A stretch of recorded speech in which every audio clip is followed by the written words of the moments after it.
Hi everyone, it's the Club Racing UK podcast. We're here, we're back once again. And boy, have we got a bumper show for you guys tonight. It certainly took quite a long time to write. It's plenty of pages full of racing action, much piss taking, a league table, no less. And we're not on about the English Premier League or any other sporting matters for that matter. And we're going to talk about one thing that we're actually using right now. We're going to talk about social media because despite what a few people say, it might just be a lot more important for club racing than you realise. Joining us today is the usual trio. We've got Nick Holmes, the other one, and Ian Waterhouse. How are we doing, guys? Very well, thank you, mate. Did we all know about the little screen kicking off the timer at the start? Or is that just a surprise to me? I didn't know about that. It's cool. That was awesome. I like that. That was really awesome. It was good. There was the audio from the KA's testing yesterday. I think we must give credit to Elaine for that because he'd have put that together, and it was great, really good. That's really good, actually. Yes, thank you very much, Elaine. Big shout out to Elaine. The guy's a legend. What can I say? It's better than listening to us lot for a minute while it's all being loaded up of us picking our nose and fidgeting in the background, isn't it? So yeah, thanks, mate. That's good. or trying to say expletives and then going tee hee hee hee in the background as it all goes. Just like because we're children. Like a bunch of children. Well, the segments, to be honest, are a little bit changed this week. We haven't so much as got a news roundup. Of course, the racing resumed. Finally, we had stage one of the roadmap came through. Unfortunately, we got a little bit of bad news that sort of surfaced yesterday while you guys were out doing your thing at Donington. So we'll cover. Yes, I know. We'll cover that as well, and we'll get people's thoughts. Oh, man, let me just adjust my camera. It's moved. So, of course, as you're watching tonight, get your comments in. I'm looking at the Club Racing UK main page and looking at Ian Waterhouse posts on the paddock. The lads are watching other various pages, fingers crossed as well. Yeah. Either way, if you've got comments coming in, get them in. We'll answer them and we'll debate about it for you. It's what we're here for. Let's have a mass debate. What time is it? 3 minutes. 3 minutes it took. Turned to smut instantly. No, what? That's not smut. I love this show. Lots of people debating is a mass debate. Yeah. True. So people sort of crowding round debating together is just sort of a group of people masturbating.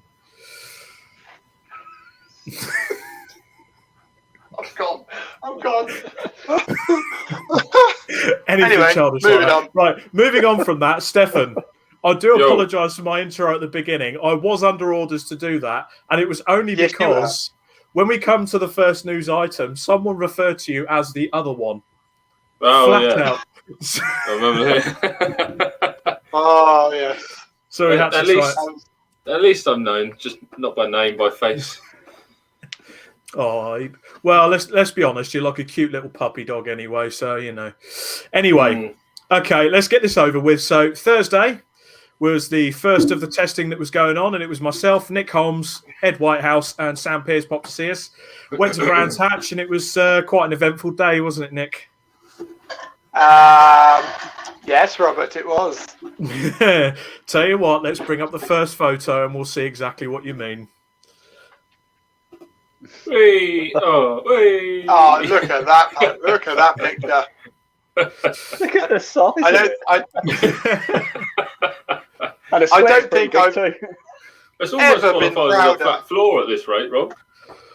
Well, I mean, to be honest, the ironic thing was to make it sturdy. You'll see the two legs going back. Now, on my car, the exhaust is at the front and it comes underneath the engine, hence the gap. There was going to be an aluminium plate possibly going over that, but as you can see, Nick took care of it anyway.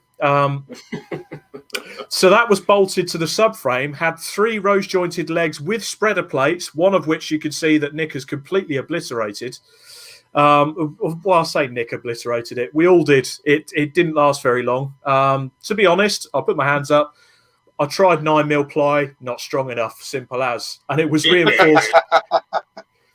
It was. I've got to say, it was spectacular to watch Nick go thundering past in my car and just hear bang as it rattles against the car when the front went. Can I just say, Rob? I think today's script would have been stronger than your 9mm ply splitter. To be fair,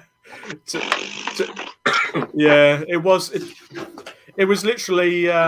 It was literally reinforced everywhere but the lower edge. I should have bolted it to the bumper maybe, but that's what club racing's about. We learn from these things. So got rid of the splitter, went out, started to go really well, and then we got pulled by the noise Nazis. And it wasn't just us. There was about 5 or 6 cars in the end, race cars that were there on the day. And unfortunately, our track day was finished by about 2:30. Yeah, it was an annoyingly low dB track day, wasn't it? Really? No. Yeah, I mean, to be honest, the one point I know a few people have kind of sort of said to me, "Well, what are you doing testing on a track day?" Well, it was actually one of the track days that was referred to me from our championship organisers that said, "Right, you've got a discount on this date. We've allocated this for you. Take advantage of it." So I did, but obviously the noise settings weren't. Who doesn't test on a track day? That's true. Test days are fucking expensive. Well, yeah, because as it's well documented, I'm not bloody made of money. I'm on a tight budget this year, so I'm not going to pay 750 quid to do 4 fucking 20-minute sessions. It's as simple as. Poor man couldn't even afford 12mm ply. Come on, guys. You bastard.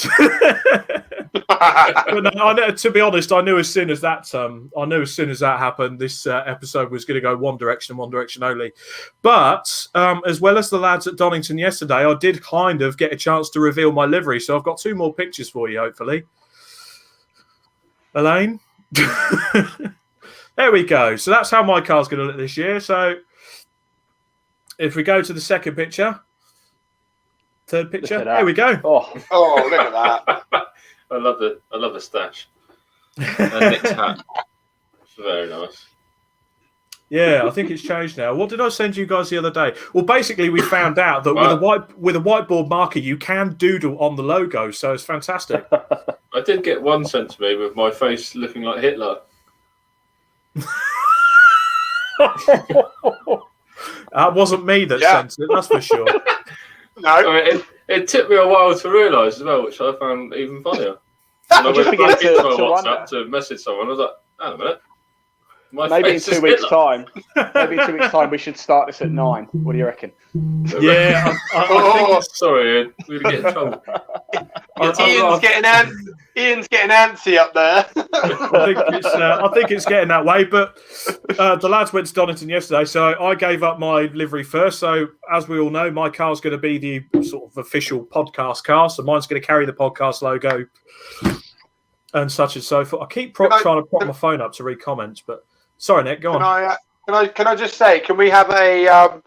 This is just going to be an all-out cry to all club racers, fans, and everybody involved in the show. By all means, this year, if you ever do come to the circuit and you see Rob's car, please bring a whiteboard marker and doodle on his car. No, Nick, I'm gonna seriously. I've got 2 in the garage. They're going to come to every race, right?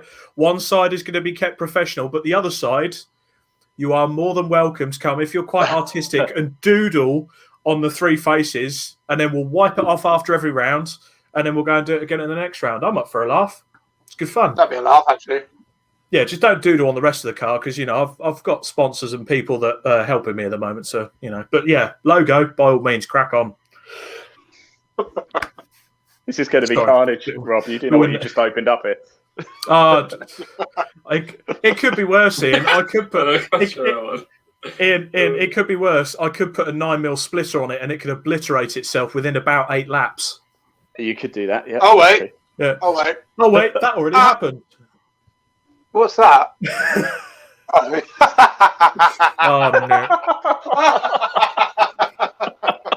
Oh wow. Whoever the hell did that?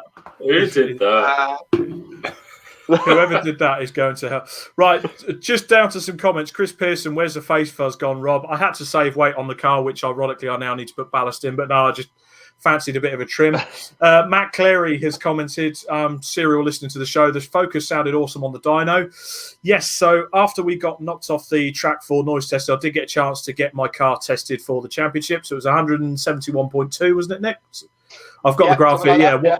171.2, so I'm just sorting out some ballast that's got to go in the car this evening. So that'll be getting corner weighted Saturday, and we'll be racing on Sunday. Pescara Productions, that's some high level aero work you're giving away there. Where do we enter to win that? I'll give it away now. I'll give it away now. It's currently next to my bin, so you can have it. Sam Pierce commented, pre-love shed roof for sale, never raced or rallied. Oh dear. Pescara also agrees about test days, though. He says those days are dead. Track days are rammed within a day or so of being posted. It is. I mean, to be honest, it's kind of a bit of a gripe and something we kind of need to debate on here about test days being so bloody much for the clubby. But yeah, it's quite annoying from a personal point of view because we want to go and test. We don't want to get in track days way, but at the same time, you know, we need somewhere to shake down our race cars. It's as simple as that. Judging by the 2 track days I've been on in the last week, it's not. We don't need to worry about track days getting in our way. Okay, we'll just leave that there before you get lynched. One day we will get this sorted. We want to make a Club Racing UK track day so we can invite Club Racing UK fans along to a sole track day for us lot. So I'm assuming the majority would just be race cars, so we won't annoy the normal track day goer. Yeah. If you're up for that, write a comment below. It's in the pipelines. We've discussed it. We just need to find a TDO that'll.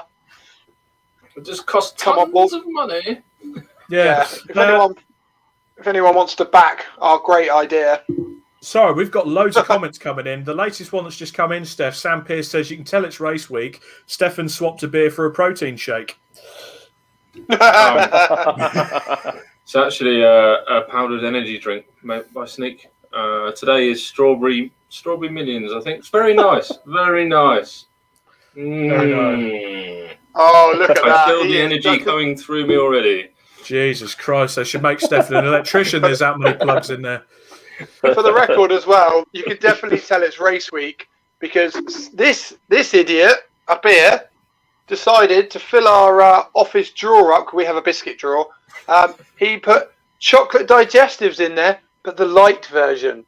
Who the buys the light version of chocolate digestives? Got to save the calories, Nick. It's race week. Come on, man. Yeah. Sai Sheza has commented, hi guys, hope you're all well. My season started at Alton last Saturday in the Northern Sports Saloons. I went fairly average. Car still running on, not damaged though. Bonus. Yes, we're coming to that shortly. We have got race reports.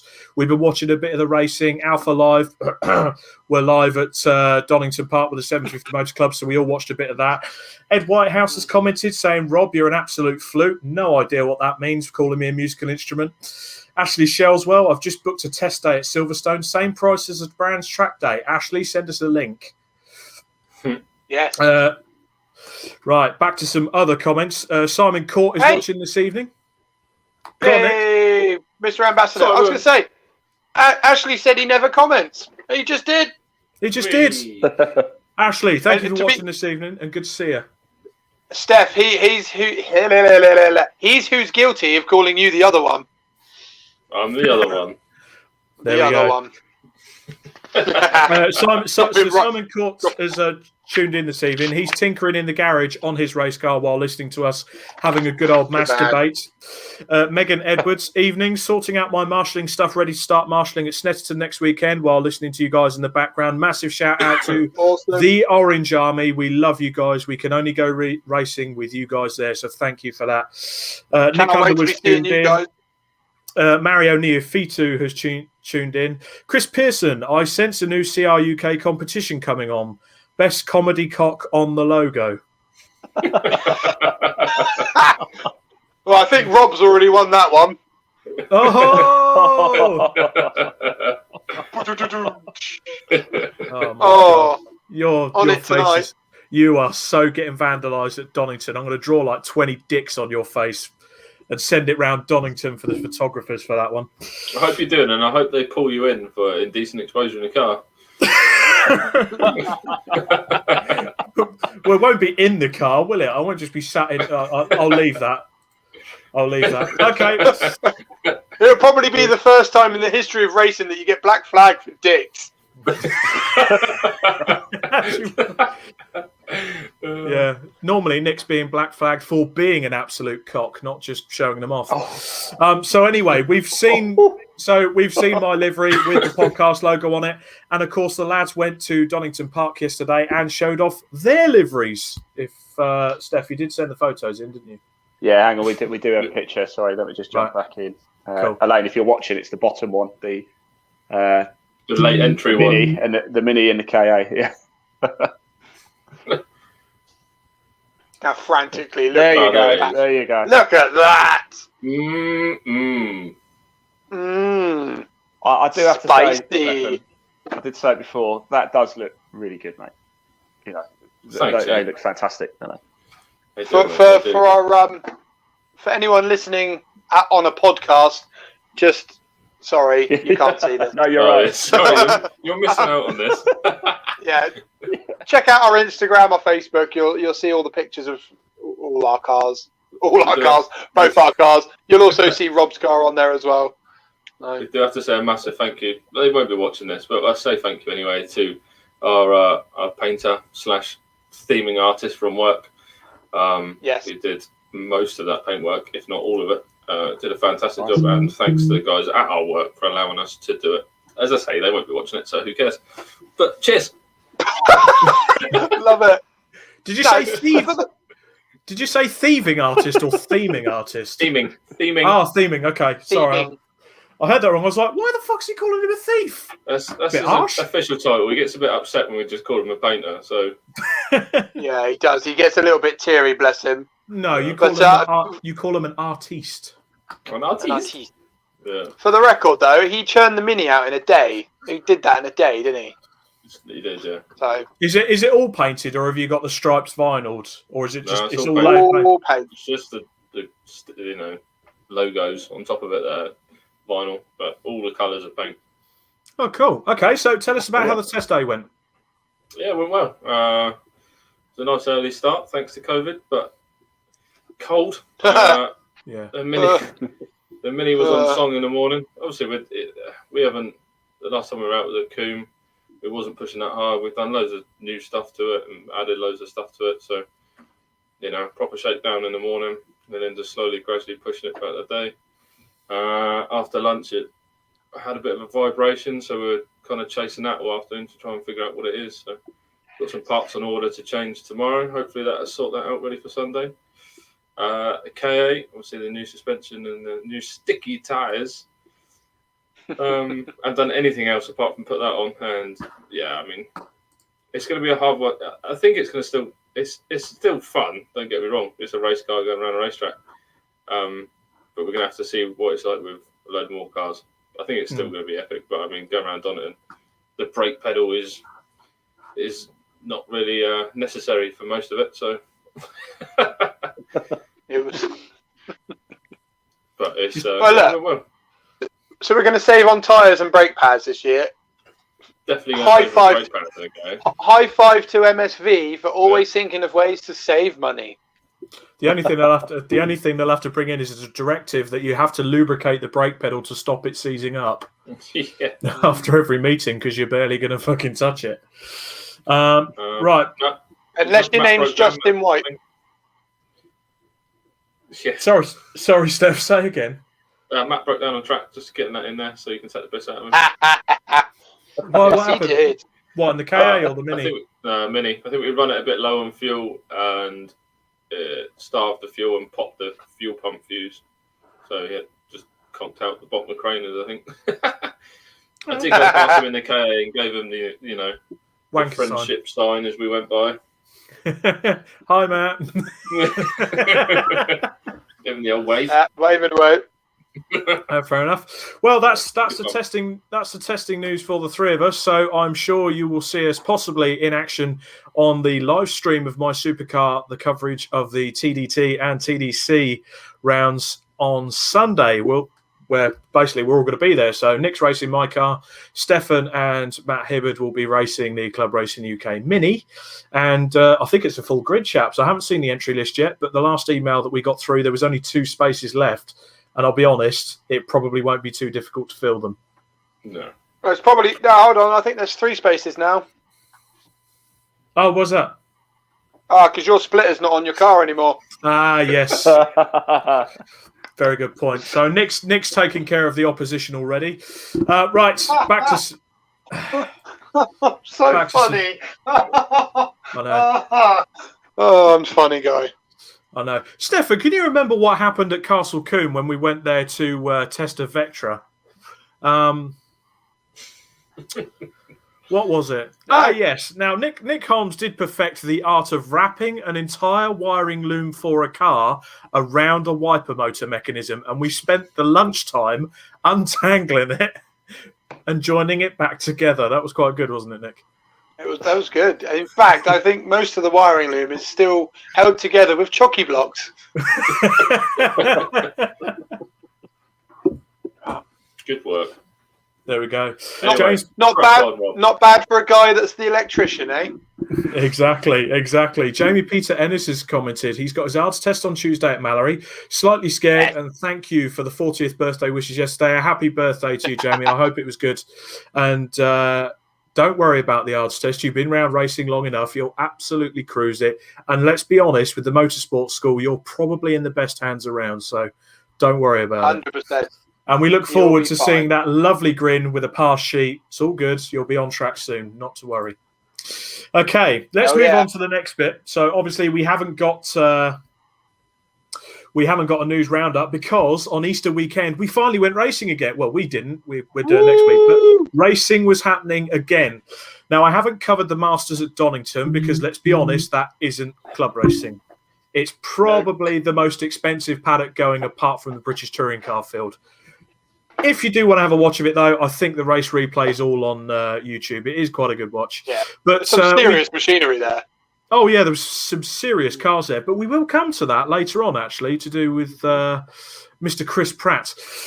We'll descend upon Alton Park first for MSVR. The 7-race series had 4 races, 2 for the 1600s, where Lewis Thompson dominated, and the 420R, where Richard Ainscoe and Justin Heap shared the spoils. Heritage Formula Ford was there as well. It was a very small 7-car grid. Neil Patton won both the races. Hopefully they'll pick it up soon. The highlights of the day, for me certainly, were the Northern Saloon and Sports Car Championship. Simon Sheridan commented earlier on. I want to give a special shout out to Ben Griffiths, who got his Civic put back together after his engine was rebuilt. So there was a new K24 engine fitted on Wednesday. It was then mapped and sorted that week. No shakedown, as he put it, just balls deep. He won Class B and came 7th overall in both races. And we've got a video clip for you.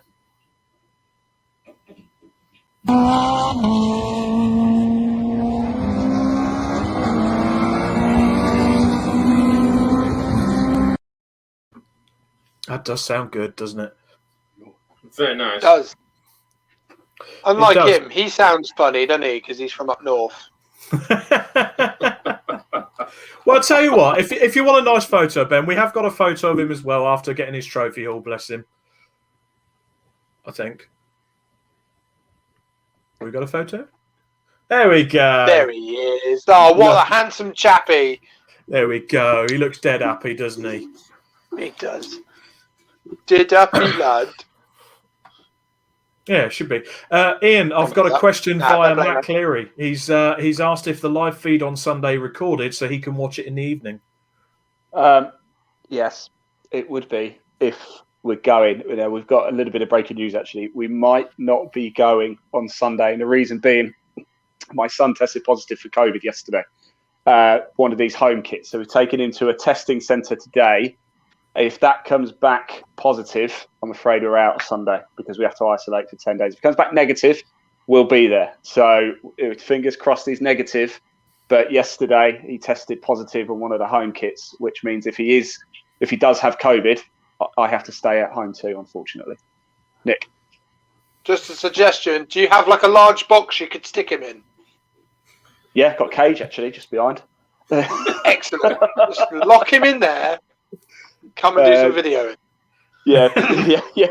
But we are just waiting to hear, of course. I've tested myself today and I'm still negative, which is good. But yeah, unfortunately, it all depends on this result. If it's a positive test, unfortunately, we won't be coming on Sunday. If it's negative, we'll be there. And if we are there, yes, it'll all stay on Facebook, YouTube, Twitch, wherever, and you can watch it back at any time. So fingers crossed. Club Racing UK.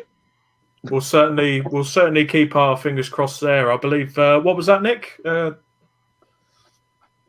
What? No, I was gone silent. No, I was just asking what was that you were mentioning there. Oh, you can watch it on Club Racing UK as well. Yeah, you can. All of our live motorsport you can watch on Club Racing UK this year as well. So there you go. Oh, did you know that, Stefan? Apparently, all the live Club Motorsport you can watch on Club Racing UK. And every now and then, if you're lucky enough, you get a special appearance of a bit of golf. Yes. If you're really lucky. And I must say, the Masters, anybody interested, the Masters did start today, so it's well worth watching Sky Sports Golf. I was quietly surprised that we didn't get as big a reaction as I wanted for us changing our company name the other day. But you have no idea how hard it was. Who thinks McElroy's going to win the Masters? Nick, what do you reckon? Oh, 100%. Yeah. Okay. All right. Okay. Let's move on. Yeah. I think that's Dave McElroy or something. Anyway, back to some Club Racing UK. Does he wear stupid trousers and wield around a stick? Yeah. That's my neighbour. Right.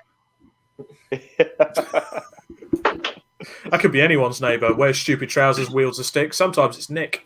Pescara Productions has commented, we had a good Sunday testing our live feed.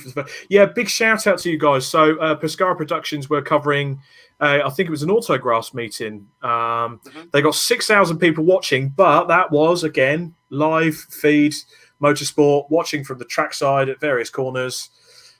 Let's be honest. I mean, Nick, you guys... I have to say, it looked good.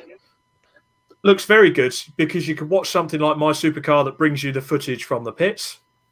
And then on a separate screen, if you're really committed and into your motorsport, you can watch the live circuit feed. So you can watch people like myself and Nick rip splitters off of cars and not even bat a fucking eyelid.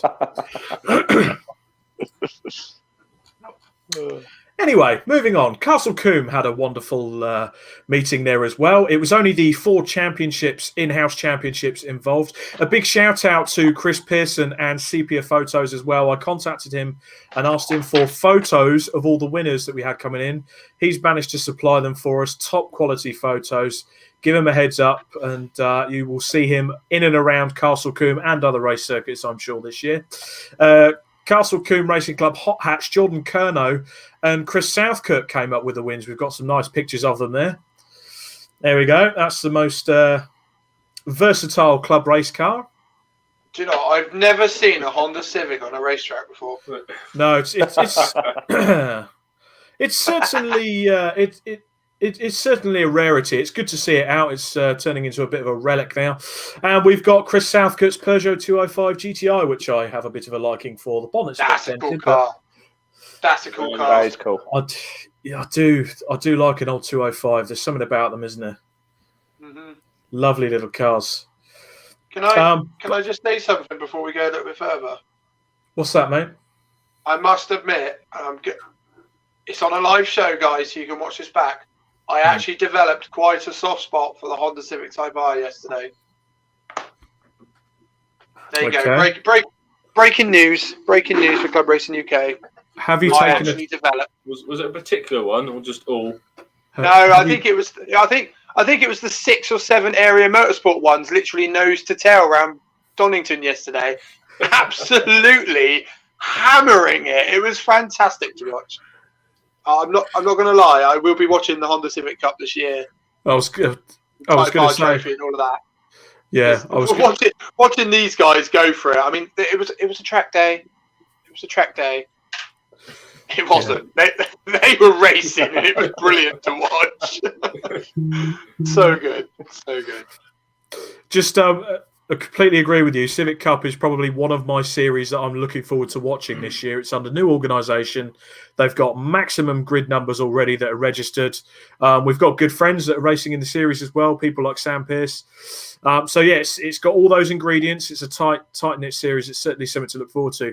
Now, if you want some entertainment from the Castle Combe Hot Hatch as well, Slip and Grip Automotive's Ross Parker, God bless him, he had an entertaining one. He tapped the tyres at Quarry, and he did blow the engine up on the last lap. He bent the valve. He buzzed the engine.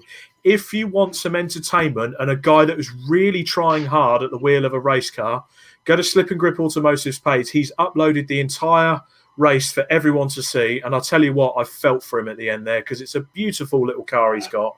It's a gorgeous car. That little is it EG? It's an EF. It's an even older one. It's an EF. Oh, yeah. I knew what I meant, but I don't know my Hondas. Basically, just put slightly older. Slightly older Civic. I just love the fact that he put up that he's been racing there or driving around there for 14 years now, and it's the first time he's kissed the barrier at Quarry. So fair play to him for that. It was going to happen one day, wasn't it? Yeah. But it's a gorgeous little car. And yeah, it's a very entertaining video to watch for sure. Yeah, so again, if you are bored a bit later and you want to watch some onboard footage from Castle Combe, Slip and Grip Automotive's Facebook page, and you'll see it on there. You don't need to be bored. If you love motorsport, get on and watch it. Get on and watch it. Castle Combe Formula Fords raced as well, and the information has disappeared here. So we've got a picture of the Formula Fords. I do apologise. For some reason, my script has no winners on it. Good job. Well done. Unbelievable. I did compile everything together. Oh, my God. Chris Pearson, Ross just had some photos off me when he was sliding right down towards me. Brown trouser moment for sure. It looked like it from inside the car, actually. Castle Combe Racing Club Saloons as well. Steve Kite and Simon Thornton Norris shared the wins. Gary Preble had a bit of a nightmare, to be honest. He sheared the drive shaft in the second race, and he had some awful problems in the first race as well. So the serial winner, the king of Castle Combe, on king both of Castle races, Combe came unstuck. Yeah, came unstuck, ran into some problems. So there's Alex Kite's Audi TT there. It's a lovely little car. I think that's complete with the hairdresser kit in the passenger seat. You can't make any comments about a hairdresser, Robert. You should tap him up. You should tap him up. Oh, here we go. This is the Baldylocks over here taking the piss out of someone with hair. You can get a perm. Too much testosterone. That's this. This is too much, man. That is too much, lady. No, it's just called I haven't had a haircut in over a year. Anyway, basically all Nick's just done, he's constantly been doing that all of his life, and he's just dragged it down to his face. That's all that's happened. Castle Combe. That's been under the thumb, mate. They just push it through. That's basically, could be what it is.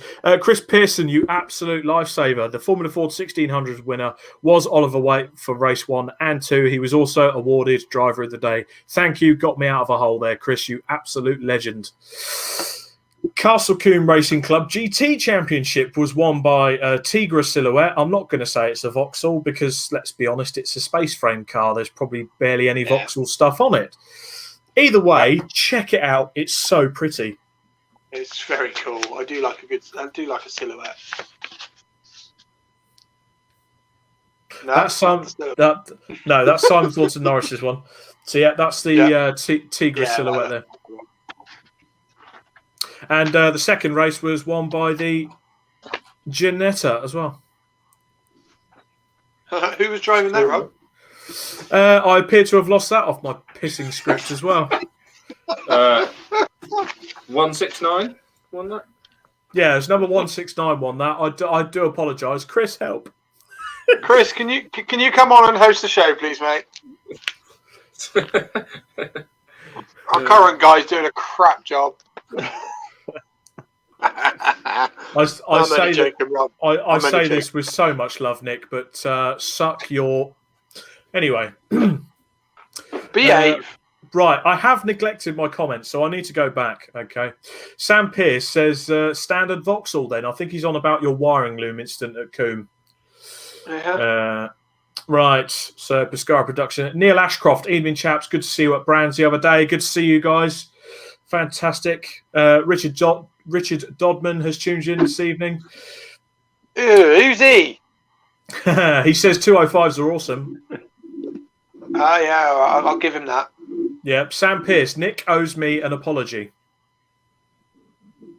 Why? Why do I owe him an apology? Probably for your hate of Honda Civics.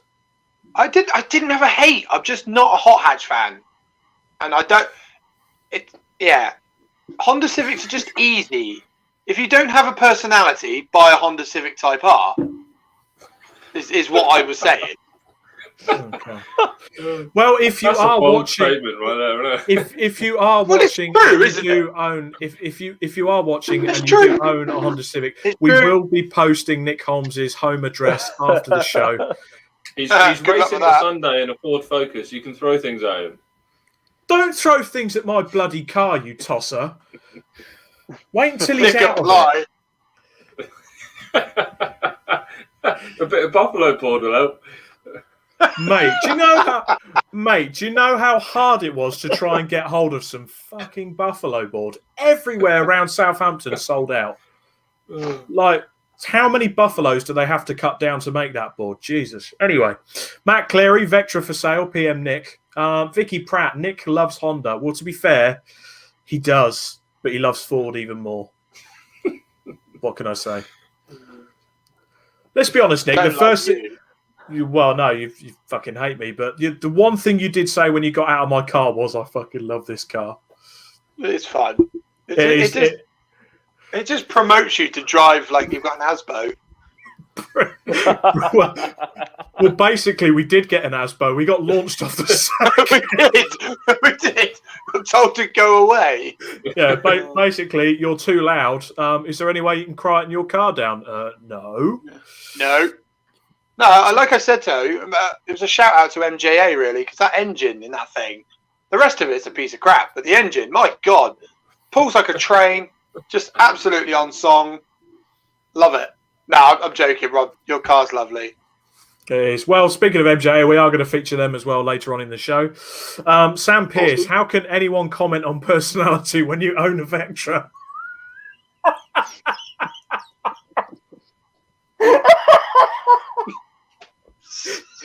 Such a dick. Look, I'd rather be a shepherd than a sheep, mate. All right. Neil Ashcroft also says, "Never trust a man with his head on upside down." I feel like I'm going to get a ribbon tonight. The roasting started for me. This is turning into one of those shows, isn't it, where everyone's going to get the piss taken out of. Chris Pearson, the Janetta was Chris Everall. Thank you so much, Chris. Well done to all the winners at Castle Combe. We'll come back to the comments in a second. So the 750 Motor Club raced at Donington Park with coverage from Alpha Live. So if did any of you guys get a chance to watch it? Nope. I did actually. And what did you think? I will. I thought it was very good. I thought it was excellent, actually. I thought coverage was great, and then the weekend looked a lot of fun. There was some good. There was some good action on the 5 Club MX5s. Were really good. So Michael Epps guest starred in that. There was some YouTuber that does sim racing as well. Ben Short and Michael Coomber came out with the wins, but there was action aplenty. A few cars off, especially up at the top. If you do get a huge grid, wasn't there, of MX5? For 5. Absolutely massive. It was like close to 40 or something, wasn't it? It's crazy. Yeah, but then let's be honest. We have sort of I think it's guaranteed in an MX5 race, isn't it? Well, yeah. There's about 2.5 million MX5 race cars in the country, so they've got to fill a grid somewhere. And I think there was about 1.5 of them at Donington Park. It's proven. We've already proven it's the case. Yeah. Yeah. Actual scientific proof. You all right there, Nick? Sorting yourself out? Just plugging myself in with some go-go juice. Lovely. I realised yesterday at Donington, if I do anything on my phone that relates to videos, photos, or anything, to be fair, the battery just goes boom, gone. So 41 minutes of podcast, and I'm down to 20%. That's quite good. The Carmel Porsche Trophy and the Bernese V8s were out. There's some beautiful examples out. Beautiful examples out as well. The Joey Logano liveried Ascar as well. Matt Holborn wins in the Tuscan, and Jonathan Evans won in the Porsches. One of the highlights as well, they had a 924 that sheared a rear drum during qualifying and then threw a rod during the race. That was a Chris Valentine 924, I believe. No. Yeah, so there was a few of them that did get into the wars. I know Martin Reynolds hit some problems as well in his beautiful Sebring. The low cost as well. Simon Walker-Hansel and Andrew Tate shared the spoils there. Race 1, the top 3 was covered by 0.176. Whoa! Well done, guys. That's awesome. It was quite entertaining racing. And again, if you do want to watch any of this, just get yourself onto YouTube. Alpha Live still have it all up on there, ready for you guys to win. Jack Chapman in car number 88 was in the wars as well. Unfortunately, he got himself in trouble with the stewards after race 1. I think that it said on the timing sheets causing avoidable contact or something along those lines. Oh dear. Oh dear. Well, it's going to happen. Everyone's a bit green. Everyone's coming out. Yeah, we noticed that yesterday on yesterday's track day, not test day. Yeah, track day. How many red flags did we have yesterday? It was ridiculous. In the first hour, there was 5 red flags, and we only had 7 minutes of runtime. It sounds like a Enduro car Indy 500 qualifying again, though. It was exactly like that. It was exactly like that. That was probably the most. Straight back in the pits. That was probably the most frustrating qualifying session to ever become a part of. Yeah. I think wasn't there at one time where the cars were still leaving the pit exit and the red flags were already out? Yeah, that didn't made out. Yeah. Joe Stables won a pair of bike sports races as well, and Carl Swift and Rob Baker of Area Motorsport won the Club Enduro in 100 grand Seat Leon Euro Cup, chased down by a few GT Cup cars. Now, I'm being facetious, but if you look at the front of the Club Enduro field... Oh, that's brilliant, Rob. Well played. It's... Right. Well played. It's a beautiful car, and the guys know how to drive. They're some of the best club drivers. But if you look at the front of the Club Enduro field, if you're in Class A, just buy a sodding TCR car and have done with it. You ain't going to build anything else that's going to... Because it was literally TCR cars, a BMW GTR car with a body kit on it that's fatter than me, and that's saying something. It certainly had a few width restrictions. Is this it, Rob? Yeah. Is this it? That's the kitty there. The problem is, I haven't watched this yet, so you're going to have to answer my question, Rob. Yes, mate. So you had all these TCR almost cars leading the field. Yes. Did they take up most of the airtime? It was mixed, actually. I mean, I think to be fair to them, the commentary team were trying to sort of share it.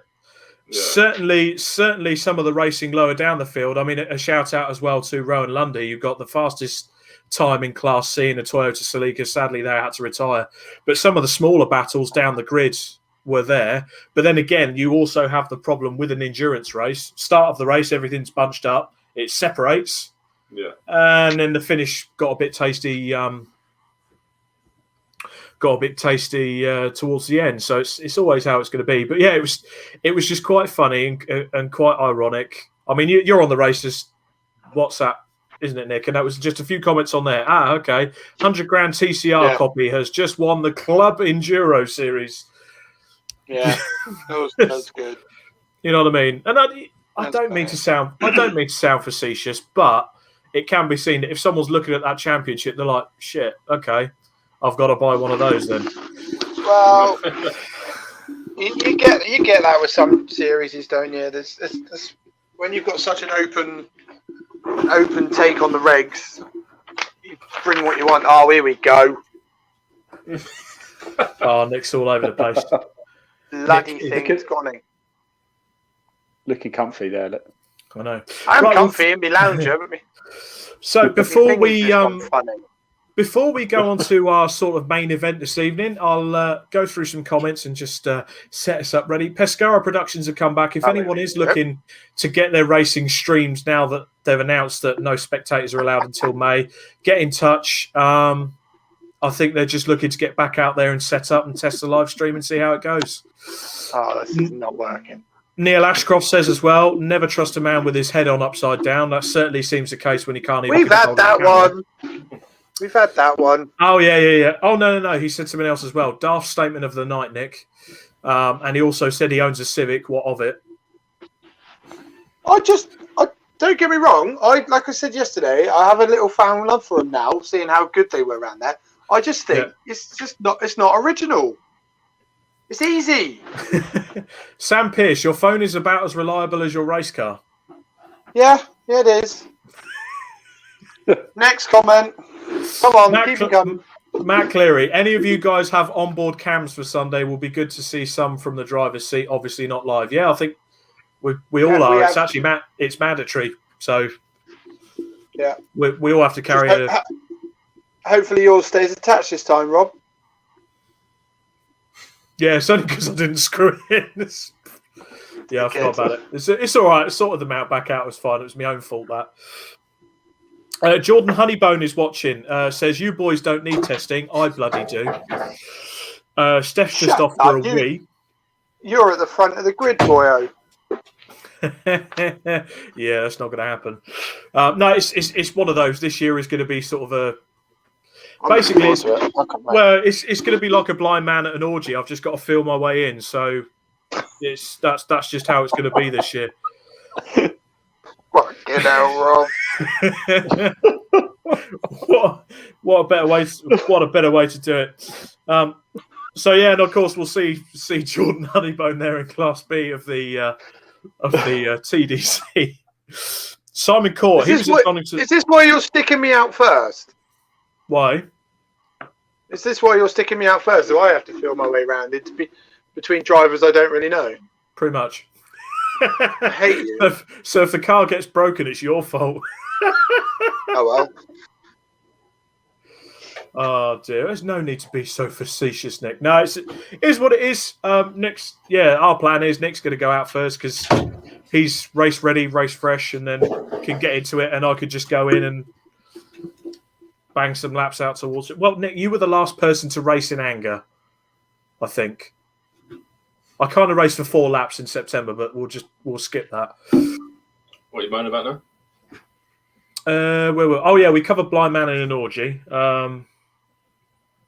Sorry, Steph's back. For our audio listeners, Steph's back now. Simon Court, he was at Donington Park for the 750 Motors Club with the Tom Sellers Racing guys supporting the low costs. Jack Chapman's penalty was because somebody slammed on their brakes when they saw the safety car and Jack didn't have many places to go. Fair enough. Fair enough. Okay, well cleared up there. See, that's the side of it you see. You don't see. There's always views to that. But what a place like Club you just put it in the script that he was being naughty, and in actual fact, it wasn't his fault. No, I put in the script that now apologise to him. Apologise to him now. At least we have the space for everyone to share their stories. So exactly what happens. That is what the podcast is for, is to get all sides out in the open. Jordan Honeybone can't wait for Sunday. How are you doing, Ian? Looking forward to freezing your gonads off. Yeah. He wrote. It was damn cold. It was well cold yesterday. It was horrible. Proper cold. Yeah, I haven't seen the forecast, but I assume it's not going to be too much warmer. No. But I will say this. I learned something yesterday. What's that? If ever you're cold at Donington Park, just send your team out to do 10 hot laps in the Mini in those R888s, then take them off and sit on it. Oh, I'm in love. honestly, the smell of burning rubber and being able to heat yourself off the tyre was just really nice. I highly recommend it, people. So at the weekend, if you do come across Nick and he sat on one of my wheels going all cross-eyed, you know what's happened. I'm cold. That's what it'll be. Oh dear. Okay, Charles Boniface. Hey guys, love the new livery. I've just given you some jip on the My Supercar page. Remembered you can't see that, so I've jumped over. So he's going to continue it here. Well, Charles, as we can't see that, thank you for those kind words, which we'll actually cover in our social media segment. You bully. But let's go on to our main topic for tonight, because it is quite important. I feel it's something we all use. It's why Club Racing UK was set up and the platform it uses. Social media. What effects is it having on club racing? What it's going to have. We're certainly using it to get the podcast out. So what's your thoughts generally on social media? We'll start with Ian Waterhouse because Nick's having a biscuit.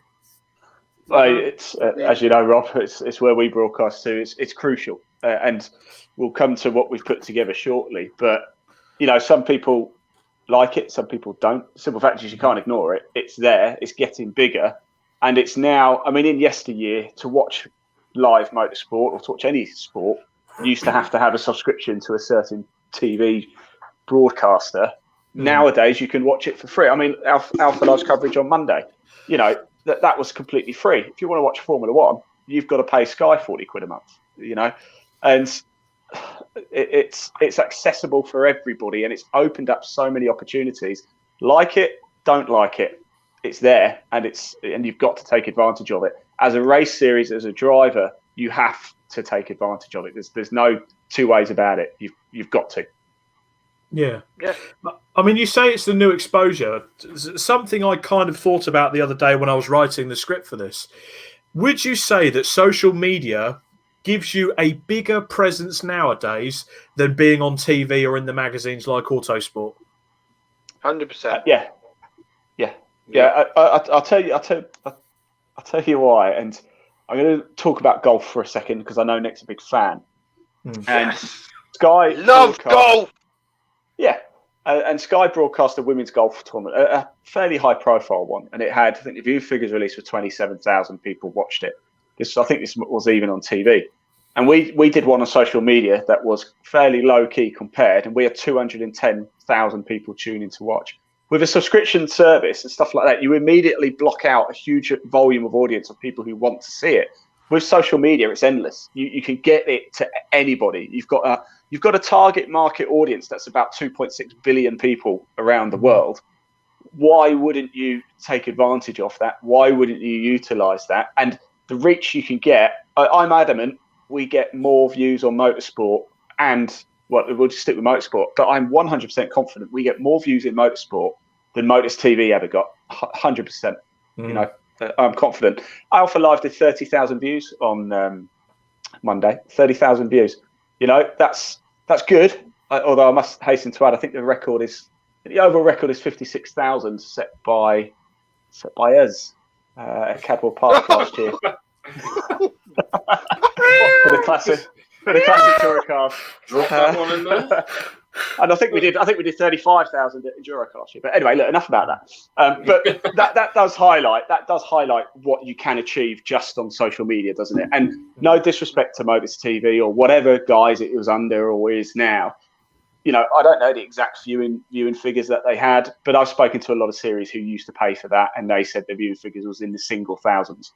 And we'd rock up with Enduro. I mean, 35,000 people tune in to watch Enduro Cup. It's almost unheard of, isn't it? But if you stuck that on Motors TV, you'd probably have 2,000 people watching it. So the power of social media, I think, is 3 or 4, 5, even 10 times that now of bog standard TV. Even Netflix are in discussions about getting cricket, aren't they? And it's huge. It cannot be underestimated, and that's why we've put together what we've put together as well. It's the accessibility of it, isn't it? The thing is, Motors TV, if you wanted to watch a club racing event, it was aired at 3:00 in the morning. If you could record it, great. If it couldn't, I mean, I was on Motors TV once when I was with the classic touring cars, and it was aired at 3:00 in the morning. I recorded it, great. brilliant. But when you do it on social media, every single man and his dog has a phone that's social media capable now. Mm-hmm. So it's so accessible. It's so easy to just, you don't necessarily have to sit and watch solid 6 hours on your phone, but you can pick it up and watch a good hour of it or whatever. Put it down, go make the dinner, come back out, pick it up again. It's so accessible. It's a really good sort of sales and lead generation tool as well to use, because we always run tracking links in sort of the text that we put in with the series that we work with. So at the end of it, not only can I sort of tell them, well, we had X amount of people watch and this was the reach and this was the engagement, we can also tell them how many people it drove to their website and things like that. And that can't be under things like that. You can't do that on telly, but you can do stuff like that on social media. And I think the thing that people forget as well, views always steal the show because they're, oh, look, 30,000, 20,000, whatever. Doesn't that look fantastic? However, success is actually defined by how many people come into contact with you and the engagement that creates. So, for example, 100,000 people watch your content, for example, or classes of you, but your engagement is 50. That means of those 100,000 people, only 50 have actually done something with your content. That's pretty naff. Now, for example, this podcast tonight, I always take viewing figure reports of everything that we do when it's live. This will, based on what we've done before, I would probably say somewhere in the region of 300 or 400, 500 actions will be taken. Now that's across comments, likes, shares, and profile clicks and things like that. This is data that we give to the series because we have to be accountable as well. You can't just turn up and just point a camera at a racetrack and go, look, I got you 10,000 views, aren't I great? But that doesn't mean anything. What's the return of investment on that? How do you determine what is success for a client? And we can give that information on social media. Can't do that on telly. No. Yeah, it's a similar. Just already the comments have started to come in. So Sam Pierce has said the big contribution to numbers and social media is that the fact, like you said, Nick, it's in our pockets now. Whether it's on Motors TV, Motors TV was fantastic. I used to sit up and watch programs on there, but you had to have Sky or Virgin. You couldn't get it on Freeview. You couldn't get it on FreeSat. We're lucky now that Ian, you're doing some TV work this year on Free Sports, which is accessible to it. But it's there. It's at the it's that. I also think because of social media, people's attention spans are a lot shorter than they used to be. Do you remember? I don't know how old you guys are, but something shiny. Yeah, when I was a lad, you used to have a film came out at the cinema, and then it would be about 3 years before it would come out on VHS. Now, if it comes out at the cinema, about 2 weeks later, it's available on Sky Store or Netflix or DVD or whatever. People's attention span isn't what it used to be. So if you're on TV, you've got a TV show that's filmed at the time. If it's not back on TV I reckon you've got 5 or 6 days, then people have forgotten about it. So this is why live works so well. And the option that it stores and stays and people can go back at their leisure and watch it if they want, great. But it has to be in the moment. People don't want to watch. Like, no disrespect to what happens at the weekend. If people were raced at the weekend and then they're racing this weekend, they've forgotten about what's happened at the weekend just gone. They're laser focused on what's happening this weekend, and it's just how it is. But you say that about focus. Is it focus or is that a dilution? Because there's so much. It doesn't matter if you miss last weekend's racing. There's more racing coming on this weekend. There's the other side of the coin, isn't there? You're right, Nick. You're absolutely spot on. There's almost too much entertainment now, and this is why this is why it's important to get that analytical information so you know who your customer is, essentially, because there's a lot of white noise out there. People say they love you, but they don't really care, realistically.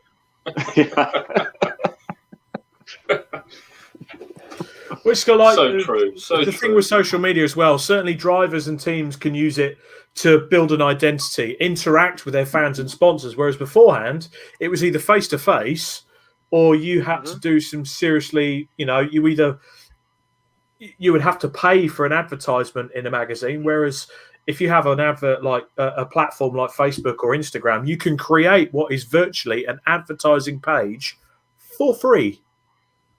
I'll tell you something about that as well, Rob. If you are a racing driver and you are trying to generate sponsorship, the very first thing that sponsors want is a campaign. All right. Now, They want something that is going to give them a return of investment. No one's going to give you money for free. You're going to race and you're going to come. You might get a podium every now and again. Great, here's 10 grand. Go do whatever you want. They want a return of investment, and what they're investing in is access to your fan base, essentially, and your network. Now, if you're a driver, you might be the best driver in the world, but if you go to X sponsor and say, I want £10,000 to go racing, they'll look at your social media following. If you go, I'm not on Facebook, I'm not on Instagram, I'm not on Twitter, I don't believe in social media. And then you've got a guy who finishes 12th every single race, but he's really cool and he's very charismatic and he's got 10,000 Facebook followers and 10,000 Twitter followers. They'll go with the guy who's got the following. It's that simple. So you have to, if you're serious about getting sponsorship, do be aware that social media, it's not everything, but it's a very, very important part of what you do. If you don't have a following. And it's an easy part as well. It's an easy part. Yeah. I mean, it's what we do. You post some pictures up, give some, short little blurb of what you've been up to, some cool, quirky pictures. And as going back to your attention span earlier on, you see people like write up an entire three-page essay of what they got up to the weekend. No one cares. You write a little blurb, put a cool picture up with your trophy. You'll get far more engagement and stuff like that. So it's the way you do things on social media as well. Yeah, but even I mean, sometimes you can write a bit of a full essay, but you need to the thing is, you need to have something that you can write that essay, but you need to structure it so that it will keep people hooked and keep people reading down it. It's little bits like emojis and shit like that helps, and little jokes as well. Neil Ashcroft. Live streaming is the future for club racing, in my opinion, but why can't someone coordinate the production companies to get a full joined-up club calendar streamed? I'll probably direct that to you, Ian. Yeah, great question. I would love that. To be honest, I guess it just comes down to money. It comes down to a lot of this for us as well. Especially with you. Date clashes. Yeah, a lot of it's date clashes and things like that. It's. Yeah. I mean, look, we've got a big announcement coming up, actually. I'm not allowed to say it, but it is a big announcement coming up. And for us, we've sort of pivoted a little bit. My background is I'm actually a marketer originally. No. And yeah. Really? Believe it or not. Oh, my God. And, you learn something new every day. I thought you were a plasterer. Yeah, well, there you go. I mean, I am trying to work out why. At the minute, it does look like I'm broadcasting inside a Lucozade bottle. The sun has entered your room. I've just got yellow light bulbs. It's that showbiz tan. That's what it is. Oh yeah. I've completely forgot what I was going to say now. I'll tell you what I was going to say. It comes down to giving more and being accountable. And one of the biggest bugbears when I looked at club motorsport. Live streaming is expensive. Let's not kid ourselves. It's not cheap to do for anybody, by the way, because the margins are not particularly great. But there's got to be a way that you can ensure you get the series and the club return of investment. Because at the end of the day, somebody has to pay for it. And let's not kid ourselves. It's the drivers, really. You pay your subs. You do this. You pay for that. The club will pay for track time, but they've got to recoup that, so they're going to have to charge you money. If you want live streaming, someone's going to have to pay for it at the end of the day. So you need to make sure, as well as a driver, that when you have live streaming there, you're getting access to it as well, and you're getting the value for money too. And it's something that really sits with me. I can't just turn up to a racing event, point the camera at some people, walk away, and at the end of the day, drop a text to the client and go, look, there you go. There's the viewing figures. 30,000 people, aren't we good? There's got to be more to it, because that has value to you guys. If you got a report at the end of every race which said, this is how many people watched it, this is how many people interacted with it, this is how many people reached it, this is where it was broadcast to, then you've got an asset to go to sponsors, haven't you? Then it's got value for money for you as well, as an individual trying to generate sponsors. And, it would be great if we could get one massive deal to get the entire club racing broadcast live. That would be absolutely superb. And to be honest, there's enough of us, isn't there? Really, Club Racing UK TV. Woo! Club Racing UK TV. It's just about giving. It's about giving entertainment. Well, you technically get that already, Nick. You've got all the live streaming this season. All the live from streams coming through. Supercar. See, now you made a very good point there about someone's got to pay for it, right? But just think of over the years, how many times have the MSA put out these schemes where they've invested a load of money in certain schemes designed to bring people into the sport, right? And they've probably spent tens of hundreds of thousands of pounds to do that. Well, what would be better than actually seeing what you could be doing there in front of you on something like social media, on YouTube Live, stuff like that?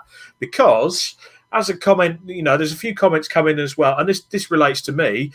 Matt Cleary, I never actually watch normal telly anymore. Facebook Live or YouTube is the only thing I watch now. Yep. Same here. Plus Netflix, plus Amazon Prime, which, if you go on Amazon Prime, there's actually a lot of club racing on there because they actually have a lot of backlog of club racing, which I know it's sad and I couldn't give a shit, but I go and watch it every now and again if I'm bored. Or I'll stick it on in the background while I'm working in the garage. Again, can't do that with Motors TV, can you? Or you couldn't. It's better than bloody Coronation Street. Better than Coronation Street. And again, like Nick, we other terrible soaps are available for the record. Yeah, I mean, even the big series are doing it. I mean, the British Touring Car Championship are doing qualifying from the touring cars online and streaming to your house. Supercars, anyone outside Australia and New Zealand, okay, they have streaming services as well. But myself, I think you still do it as well, didn't you, Nick? Superview. Yeah. So you pay $5 a month. Yeah. Go via YouTube and you can watch the Supercars coverage from Australia live. Last weekend, I was sat writing a script, watching the TCR race from Bathurst before the 6 hour, streamed online, free. Yep. Yeah. So it's a new beginning that we're going into, where everything on a PC and on your phone and on your interactive telly is slowly becoming a lot more important or a lot more relevant than just the BBC. The thing I will say.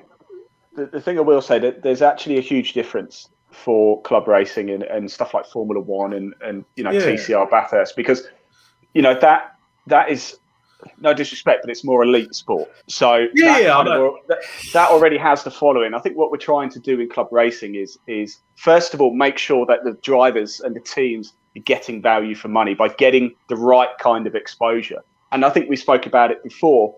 If it's just the front three cars are getting all the exposure, that doesn't really offer any value to, because when we're around the paddock, we met you guys at EnduroCar and we met everybody. We got to know everybody on a personal level, and it doesn't matter whether you're first or whether you're last. People just talk to us and have a good time, and that's what we want for club racing. It's important that we fill that funnel and get more people into club racing, and the content needs to be tailored to that. No disrespect. We don't really just want to watch the top 3-4 KAs going around Brands Hatch for 6 hours. There's got to be more substance to the content than just cars going round and round. If you just want to watch cars going round and round, just go watch Formula One or Le Mans or something like that. If you want, but club racing's got to have more. Saying that, Ian, like you were saying earlier about someone who's not into social media. Yes, they're race winners, etc., and it won't go anywhere. Yet if you follow the person who's in 12th place, but they're really cool, and they'll give you bigger exposure, you'll get that doing what you do. If you go speak to the guys at the back of a grid, someone who will think, oh, I won't get any, I won't get any exposure, I'm back here. If you interview one of their guys, my God, they go mental. They're like, oh my God, someone. Well, I did. I was like, I've been interviewed, and you just share it everywhere, and you get you get a much better response. Yeah, you do. You've got to tell on the those story. people than Mr. Over here who's won 50 trophies already this year. Yeah, I mean, you've got to cover the winner. You've got to chat to them because they've won the race. And if you win a race, there should be the reward of always making sure you get a bit of extra media exposure. But my biggest problem is that it almost tries to be produced at a Formula One level when this is club racing. We need to get people into club racing. We need to get more drivers on the grid. We need to get more cars out there. We're not trying to pitch for a new Formula One team. We're not going to try and pay Netflix or get Netflix to pay us £20 million for the coverage. We're talking about trying to, for the lifeblood of the sport, showing it off in the best possible light. And let's not kid ourselves, guys. People are going to get into club racing because of the people that are involved in it. Otherwise you just do track days forever, wouldn't you? Yeah. Hi, Ian's wife. Iron's wife. Right, it's fine. Paul Harvey has commented as well. Now, this is quite a big case study. So he's got one of his businesses with his business partner Icon Events. They gained over 1,000 viewers in under 1 month on Instagram and over 650 followers on Facebook for his previous race team in less than 2 seasons as well. Right. Mm-hmm. Content is available when you want it across Insta, Facebook, and YouTube. And again, it's that thing, is it's when you want it. You don't put your life around what's on the telly. You adapt the media to make it accessible for you. So that's another big tick. Easy to do. It's easy to engage because the comment section, you can respond to those comments. You can then create more content like the podcast. This is a very much an evolving thing. If we watch this episode and then you watch episode 1, it's going to be completely different because night and day difference. Yeah, night and day difference because we've evolved to what people have been engaging with us with. So we've kind of learnt what people want to see. Yeah, and it's your audience. It's your audience as well. If you're a team, Moore's Motors, as we know well, or Graves, for example. They've got their own following. They've got their own advertising platform, which is free. Yeah. Like I said, if you want to take out, how much does it cost to put an advert in the local newspaper in your area? I don't know. It costs hundreds and hundreds here. Or you could stick a post out if you've got a big following on Facebook, and it's free. Yeah. I mean, saying that then, how can everyone is now, isn't it? Everyone's on their phones. Everyone's on their tablets, whatever. Not many people really go and get a newspaper or whatever these days. It just doesn't happen, does it? No, it doesn't. So the one thing I'll ask as well, gentlemen. Go on, Nick. But that's another thing. That's where the bridge needs to be built, because you do still have the people that will go and buy, Autosport magazine, the local newspaper, and won't do social media. But if you could show these people how easy it is to use it, a lot of them, I won't be rude, are like the older generation who don't get it. But if we could get them involved with it as well and show them how it works and how easy it is to. But doesn't that responsibility for me falls on those print magazines that are still going? Motorsport News, for example. I was in the comment section the other day. They're constantly getting panned because they don't really cover club racing at all. Really a great deal. I've contacted Motorsport News. And if anybody's watching this from Motorsport News, I've contacted you numerous times offering you our live streams, and I've not even had anything back. Now, they can have it all for free. It won't cost you a penny. You can have our live streams. You can have live Club Motorsport on your Facebook page, and they don't even respond. And, I don't want to throw something in the mix here, but it annoys me because I feel Motorsport News have a following. They have a big following. They have a name. They have a reputation. And I feel they're not backing. I'm not even saying they have to do it, but just to get a response, to say it doesn't really fit in what we're trying to achieve. Fine, I get that. But I haven't even had a response. And I feel places like Motorsport News, Autosport, they have a reach, they have the following, they have a responsibility to club racing as well. They do. Well, a prime example of that, guys, can you remember a certain time, it was probably, a year and a half ago now? Autosport decided to up the price by nearly a whopping £10. What was used to get everyone together and make them realise, oh shit, we've made a mistake there? It was social media. Everyone went mental. Everyone went mental, myself included. Why the hell should we pay 11, 12, 13 quid for a magazine that only talks about F1? Yeah.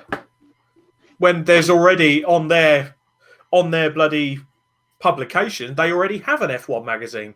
And literally they were like, oh, okay, we're narrowing down the national focus. Okay, well, you just alienated most of your audience. Because I can tell you now, it's mainly club racers that buy autos. And I still do, if there's interest. I'm sure you guys do as well. I think you still had a subscription with Motorsport News a while ago, didn't you, Nick? It's... if it's got club racing stuff in it, I'll buy it. Yeah. So just back to some comments, because we've got plenty of comments coming in. So Neil Ashcroft has asked, why do drivers have to pay for coverage? Why can't race organisers then use this to attract series sponsors with all that data? Yeah, I mean, look, all I know about is I don't know who actually. Well, I know who pays for it with us, of course, and of course it is the client that we work with. But that money's still got to come from somewhere. Now, it might come from sponsor, for all I know. All I do know is that it's not free for any of you to go racing. You know, you're racing at Donington Park this weekend, aren't you? This Sunday. Mhm. It's not free, is it? You know, you haven't done it for free. No. So, you know, It is for me. Essentially, it's business at the end of the day. Essentially, it's business. And this is why I think there's got to be a responsibility from live streamers such as ourselves, such as Alpha Live, 24/7, AJK, all of us.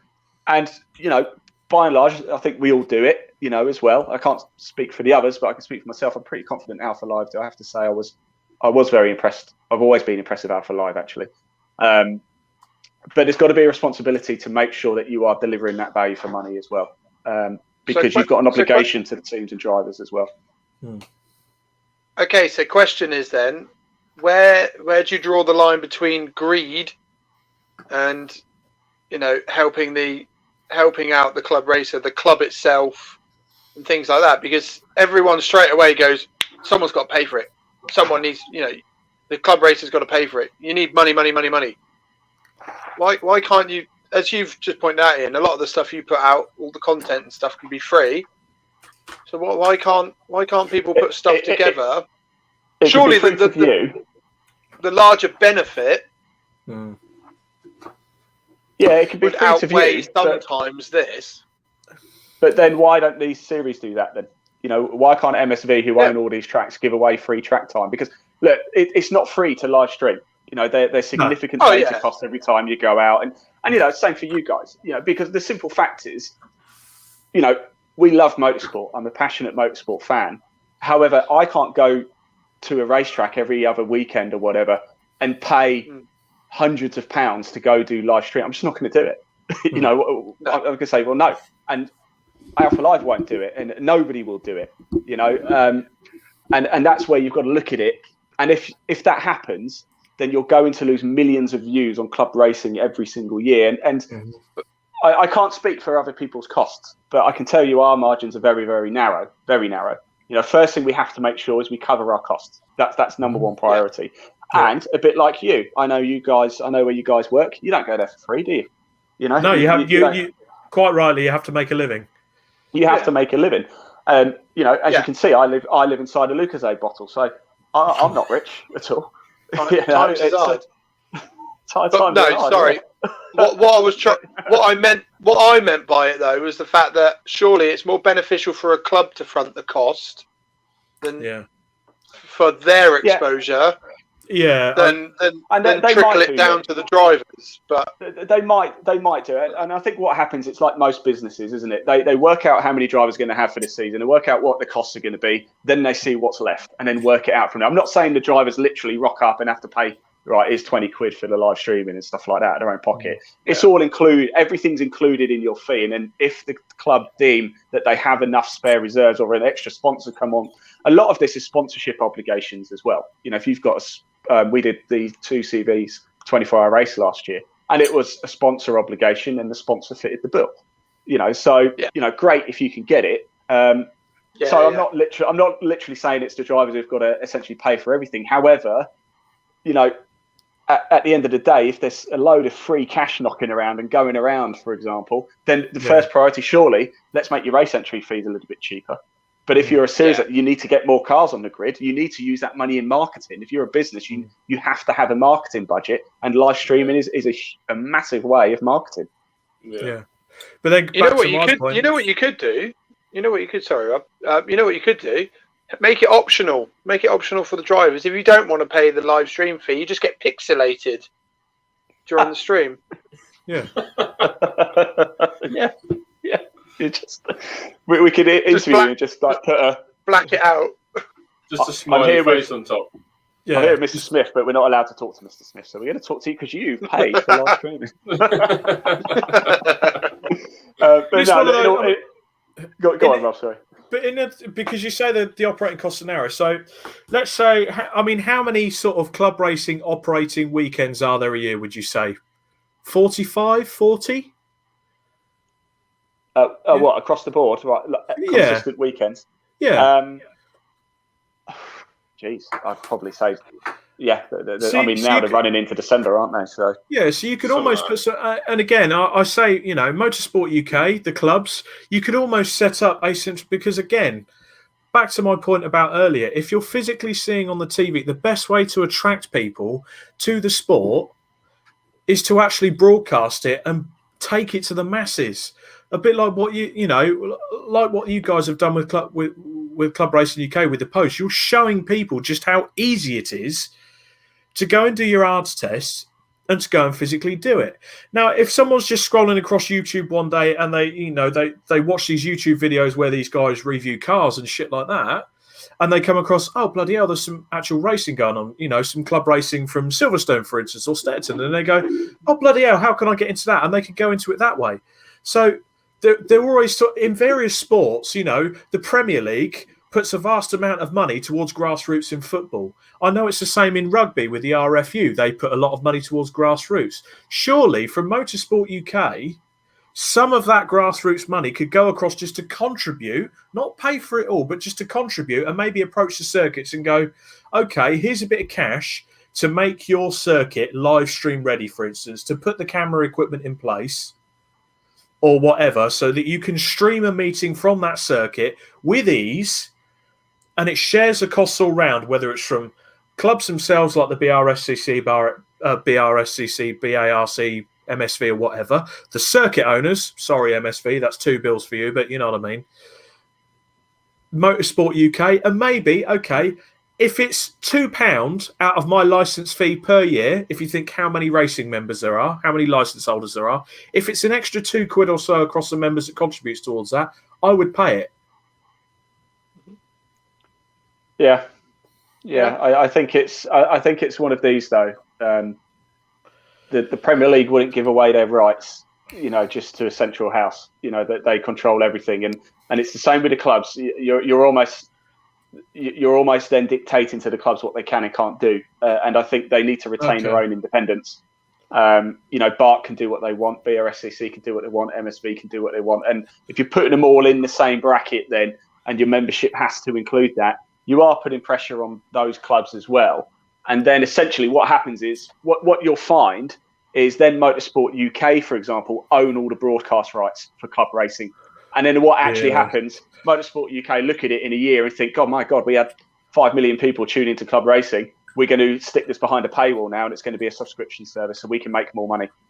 I'm not saying they would do that, but that's the way these things go. And that's what happens to Sky. And I think it's dangerous. I think, this is club racing.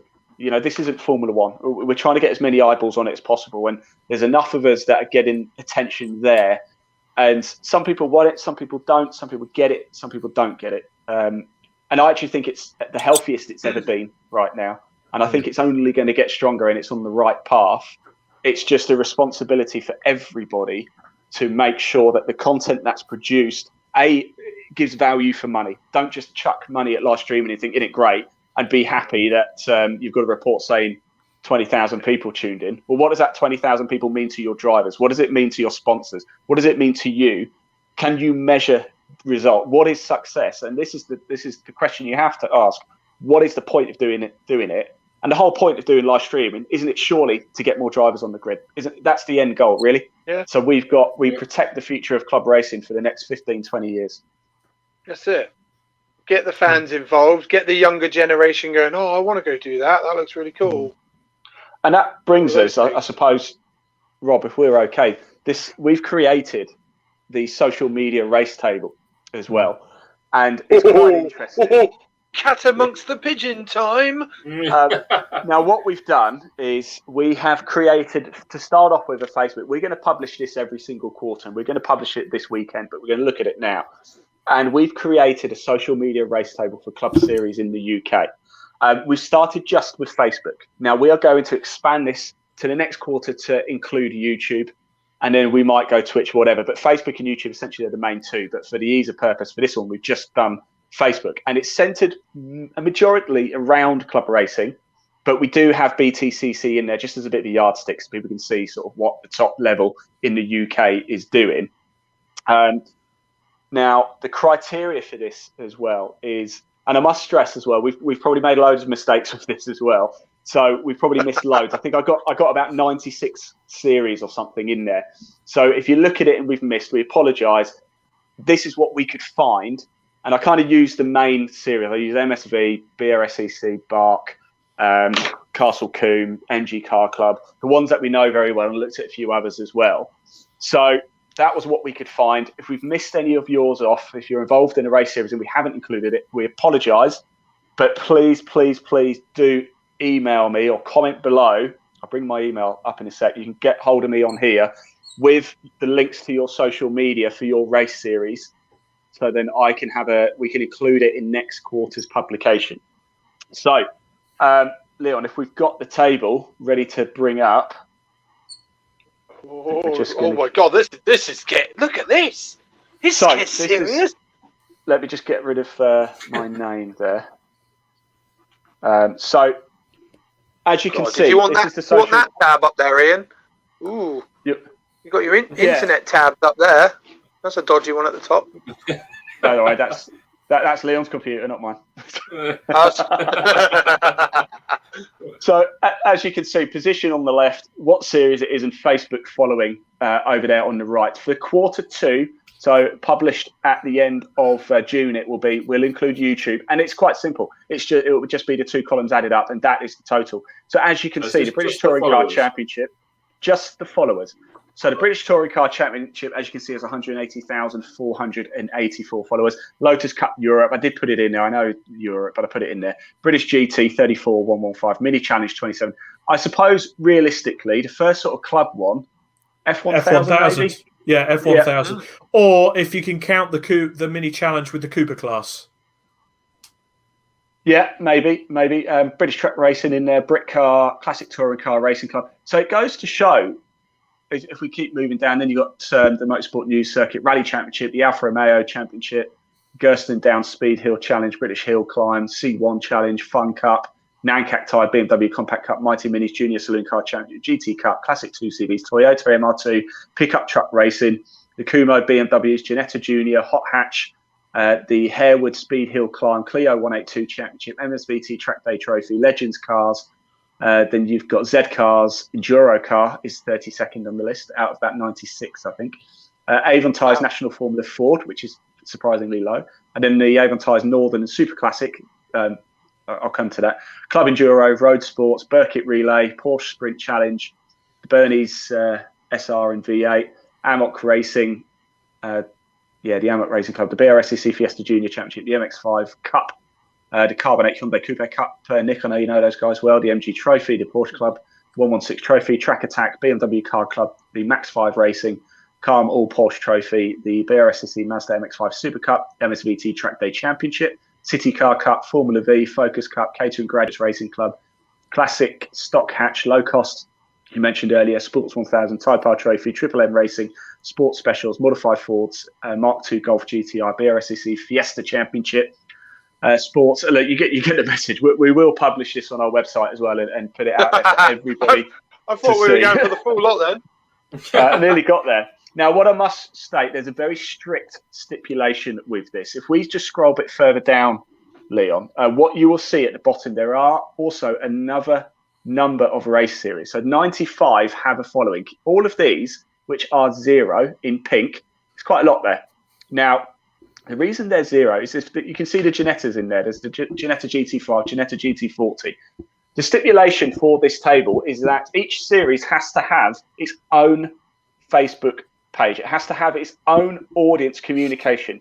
The Ginettas and a lot of the Caterham championships come under, for example, Caterham Cars only. So they don't have their own separate identity.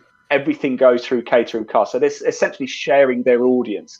That is why they have 0. Ferrari Challenge, for example, I think everything goes Ferrari through Ferrari GB or something like that. It's not a Ferrari Challenge own page. Same with Castle Combe Racing Club. There's a few of those series in there. Exactly that. Now, Castle Combe obviously have their own racing page and have the circuit page as well. However, those ones don't have their own almost personal page. And this is the importance of having your own audience. It's great if you can piggyback off Caterham Cars, so you've got 10,000 followers or whatever, but you still have to communicate to your own audience. And that's the point, because there's a lot of big series in there which have nothing, technically have nothing. They do, but they piggyback off having to flog road cars at the same time. And that, to me, is not your own social media audience just about the racing. So what do you think, guys? Oh, I like it. It's certainly an eye opener. I mean, there are series in there that I thought would, to be honest, would have a lot more. Well, look at that, Yeah. 94th, the Aston Martin Owners Club Intermark Championship. Yeah, 200. They've literally only got 245 people.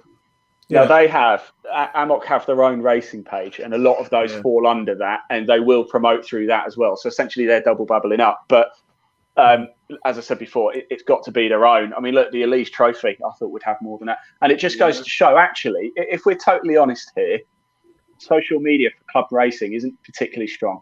You know, if we're looking at this really, if we go straight back to the top, Leon, if you wouldn't mind.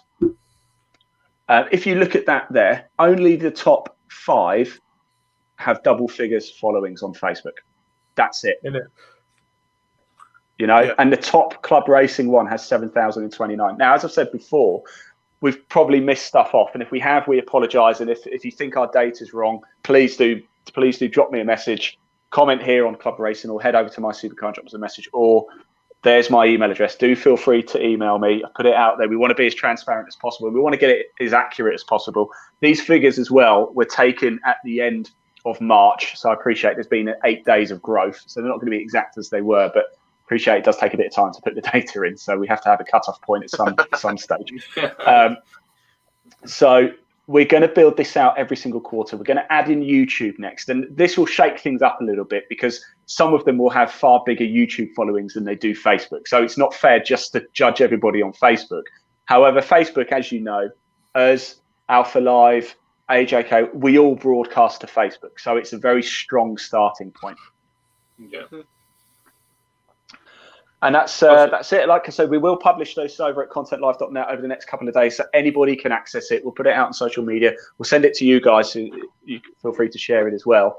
And it just highlights the importance of, if you're racing for a series that only has a couple of hundred Facebook likes, there's nothing wrong with that, but we need to do something to raise that, because there's a fair chance we might be missing out on getting new drivers when we don't need to, you know? Yeah, well, they're definitely missing out on an audience, aren't they?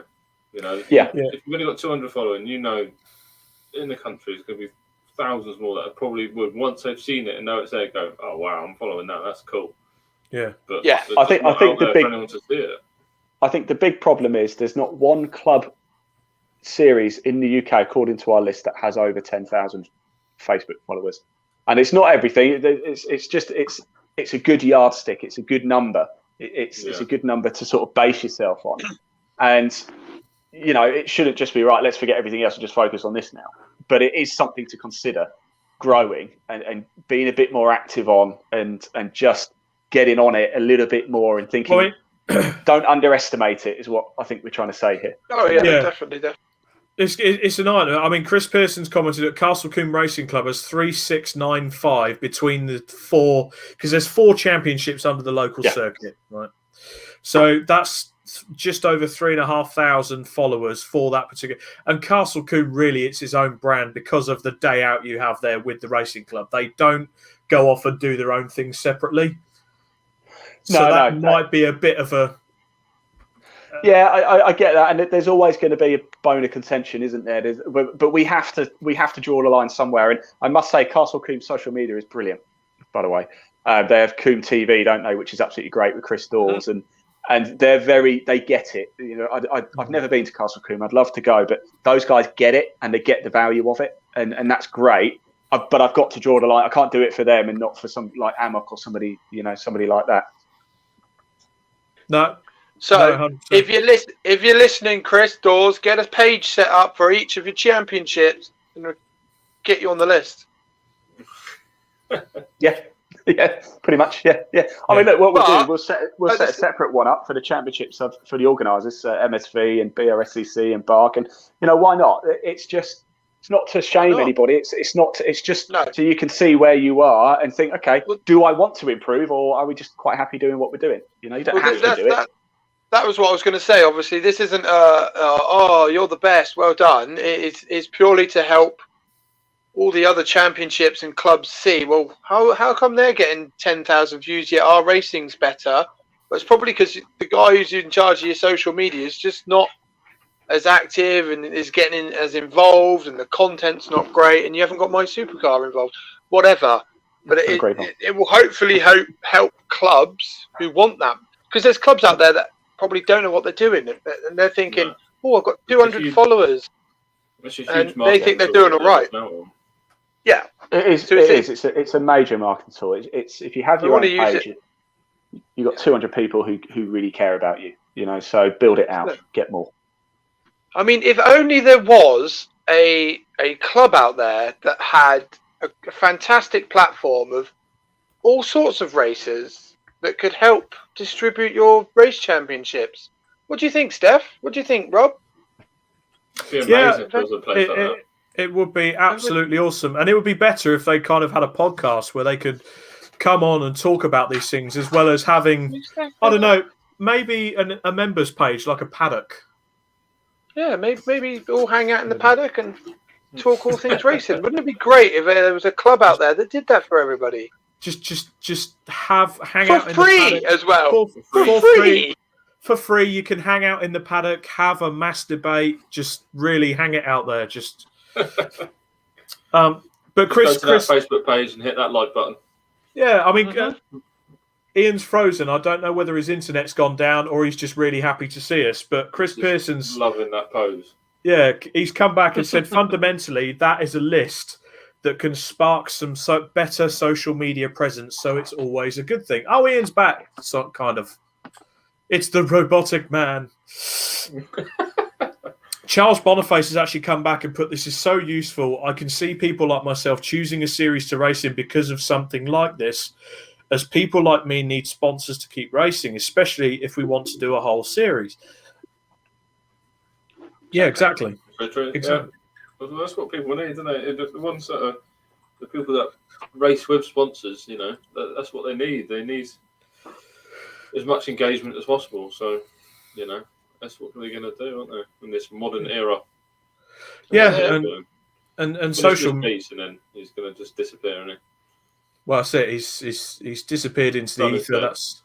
That's Sky Broadband for you, ladies and gentlemen. Yeah, if ever there was an advertisement for Sky Broadband, right there. He's back. Okay, so Ian, you've had some really good responses to the table. You know, I was just saying, Chris Pearson's basically said it's something that can fundamentally put the spark in there. Neil Ashcroft has asked, can you confirm where you can get a copy of the spreadsheet, please? Yeah, we'll publish it on our website. And also, if you want a separate copy, go over to My Supercar on Facebook. Just drop us a message and with your email address, and we'll get it sent out to you. So if anybody wants a copy, please just head over to My Supercar, drop us a message with your email. We'll send it over to you via email. Yeah. Matt Cleary has asked as well, is Club Racing UK building a calendar page that you could press on a date and it will tell you what's on and where? We are working on something like that, yes.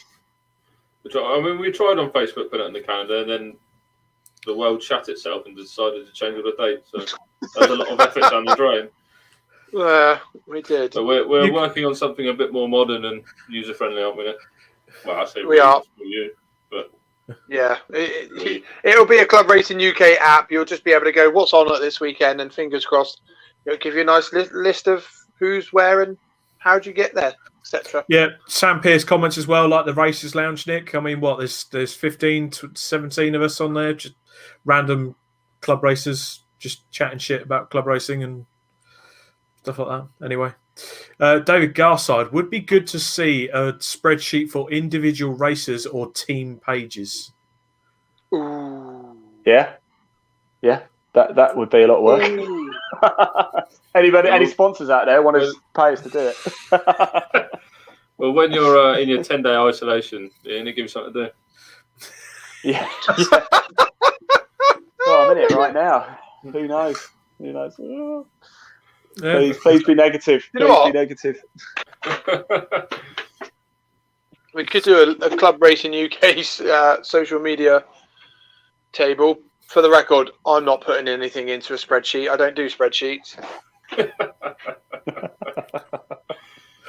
David Garstone actually says, and that's a good point here. There's a total for all competitors in that series, because the point could be that a series could have 200 followers, but if it's got loads of competitors in it that have got 2,000 likes on their page, it actually spreads that it spreads the umbrella. Yeah, no, well, it only spreads it if people share it and or you broadcast to it. So that's something we work very heavily on, as you guys know. So it's important that to engage with the content that your series is pushing out to help grow it as well. Yeah. Charles Boniface, I'll slip you a tenner to put me at the top of the drivers list, Ian. Ian's not, I can tell you now, Charles, Ian's not cheap. I'll speak as his representative. He likes unmarked, non-sequential bills. In a black suitcase. He wants to see at least 10,000 of them. If you could just slip the briefcase just outside his house, he'll pick it up as he's social distancing at the moment. There's a nice bin I use up at Waterloo Station that if anybody wants to leave me any money, I'll pick it up there. Didn't you have a bike nicked from there once? That was Fleet Station. Don't bring that up very much. still teary about that. We're still teary about that one. Okay, last question. Last question on the subject then. Subject matter at hand. We've talked about how great social media is. We've produced this table. It's fantastic. What are the drawbacks currently and in the future? Well, look, at the minute, the drawback in sport is dare we say the word racism, but the problem you have is any old idiot can comment as well, and that is a bit of a drawback. I'm pleased to say we don't really see that at club racing. I don't think I've ever really come across a comment that I've thought that's below the belt ever. Whoa, hold on a minute. This whole episode tonight has been a Nick bashing session. Hang on. You bloody started it when you started going on about my really crap split.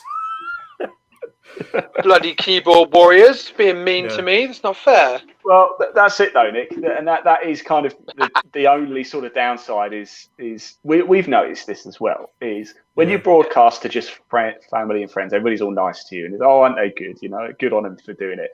Then when you start to broadcast to sort of 10, 20, 30, and then in golf we're doing over 200,000, some people just don't like you. You can, for whatever reason, they just won't like you. And you've done nothing to them. You could meet them in the pub and you could have a drink with them and they think you're the nicest person in the world. But for some reason, they just don't like you. And they're free to say whatever the hell they want about you. Like I say, we're fortunate enough that I haven't really ever come across anything like that. But we know it's out there. And that's the problem. That is social media's big problem. But I think they're starting to get quite hot on it. They're starting to police it a lot more and just get rid of the idiots, and Facebook especially have got a lot better. I mean, years ago, it's so easy to get likes. You go to a page and they've got 10,000 likes, but it turns out they're just paid for likes, which means you've got a load of people sat in a country a long way away from here. And there's hundreds of them just sat there who've created 30 Facebook pages each, and they're just liking stuff, but they've got no value to you whatsoever. And this is again another point. It's not just about numbers; it's about the value of your numbers. And this is where actually the biggest yardstick for content when you're pushing it out isn't actually how many people have viewed it; it's how many people react and engage with it. If a lot of people react and engage with it, your content's got value, and you're targeting the right audience. If you broadcast out, or if you put a post out, and let's say you put a little video out, just dancing around or doing whatever, and it gets 1 million views, but nobody comments, that content has pretty much no value whatsoever. All it is people just laughing at you. You need, certainly in club racing, because it's a business at the end of the day, isn't it? Really, for everybody, even for drivers, because you have to work out what your budget's going to be for the season. You need to work out what you can afford, where you can afford to go. You've got to look at stuff like, Cadwell Park's a real long way away. Can I afford to go do that? Because I have to stay 2 nights instead of 1 night, if it's at Brands Hatch, let's say. So, everything is essentially working out costs, looking at budgets, etc., etc. And it's the same in social media. Your content has to have a value. And if people engage and react and comment and like and share, but you've only got 300 followers, well, that's actually really valuable. Those 300 are really important people to you. In fact, it's better to have 300 people who react than 1,000 people who don't do anything. Yeah, I mean, there's 2 points here. One I had in my head. One, Charles Boniface has just put up now. Monetizing could be an issue in the future because people, if something draws a crowd, people want to make money out of it. So there, I know there always has been whispers before that Facebook have wanted to monetize certain things. And another thing for me, right, though, because as soon as that happens, then people will move. Yeah. If arguments like Facebook started monetizing lives or streaming or lives or something like that, which I can't imagine ever happen, then someone else would just generate an app and everyone would just go over to there and do it there because it's free. Yeah. I think you've hit the nail on the head there, Stefan, and people are. This is why we now broadcast to Twitch as well, just to sort of hedge your bets a little bit on things. And we spoke about it before, where if we had one centralized platform for streaming for club racing in the UK, probably you got with that. Again, it sounds great in the short term. In the long term, if MSU controlled it, for example, they might look at this and think, well, hang on, we're making £2 per member at the minute, but if we charge a subscription, we can charge £10 a month. Here, and we're going to quadruple the income that we're making at the minute. So that makes sense. We'll stick it behind a paywall and people will pay it. And that's why, again, it needs to remain independent. Don't forget, YouTube and Facebook already monetize your content if you hit certain criteria. But that money actually goes to you. You get a portion of that money. So I think on YouTube, you need to have a minimum of 1,000 subscribers, then you can start to monetize it. Now, realistically, you're not going to make any money until you get to about 10,000 subscribers. And I think it's roughly the same on Facebook. There is nothing more frustrating in an advert, though, when you're watching content. But I think, that's a problem that perhaps might not exist too much, because you've got to remember with Facebook, they want to keep you on Facebook. And if you're live streaming on Facebook, people will stay and watch it on Facebook and they won't go anywhere else. And everybody thinks Facebook is the demon or they're just out to get money from you.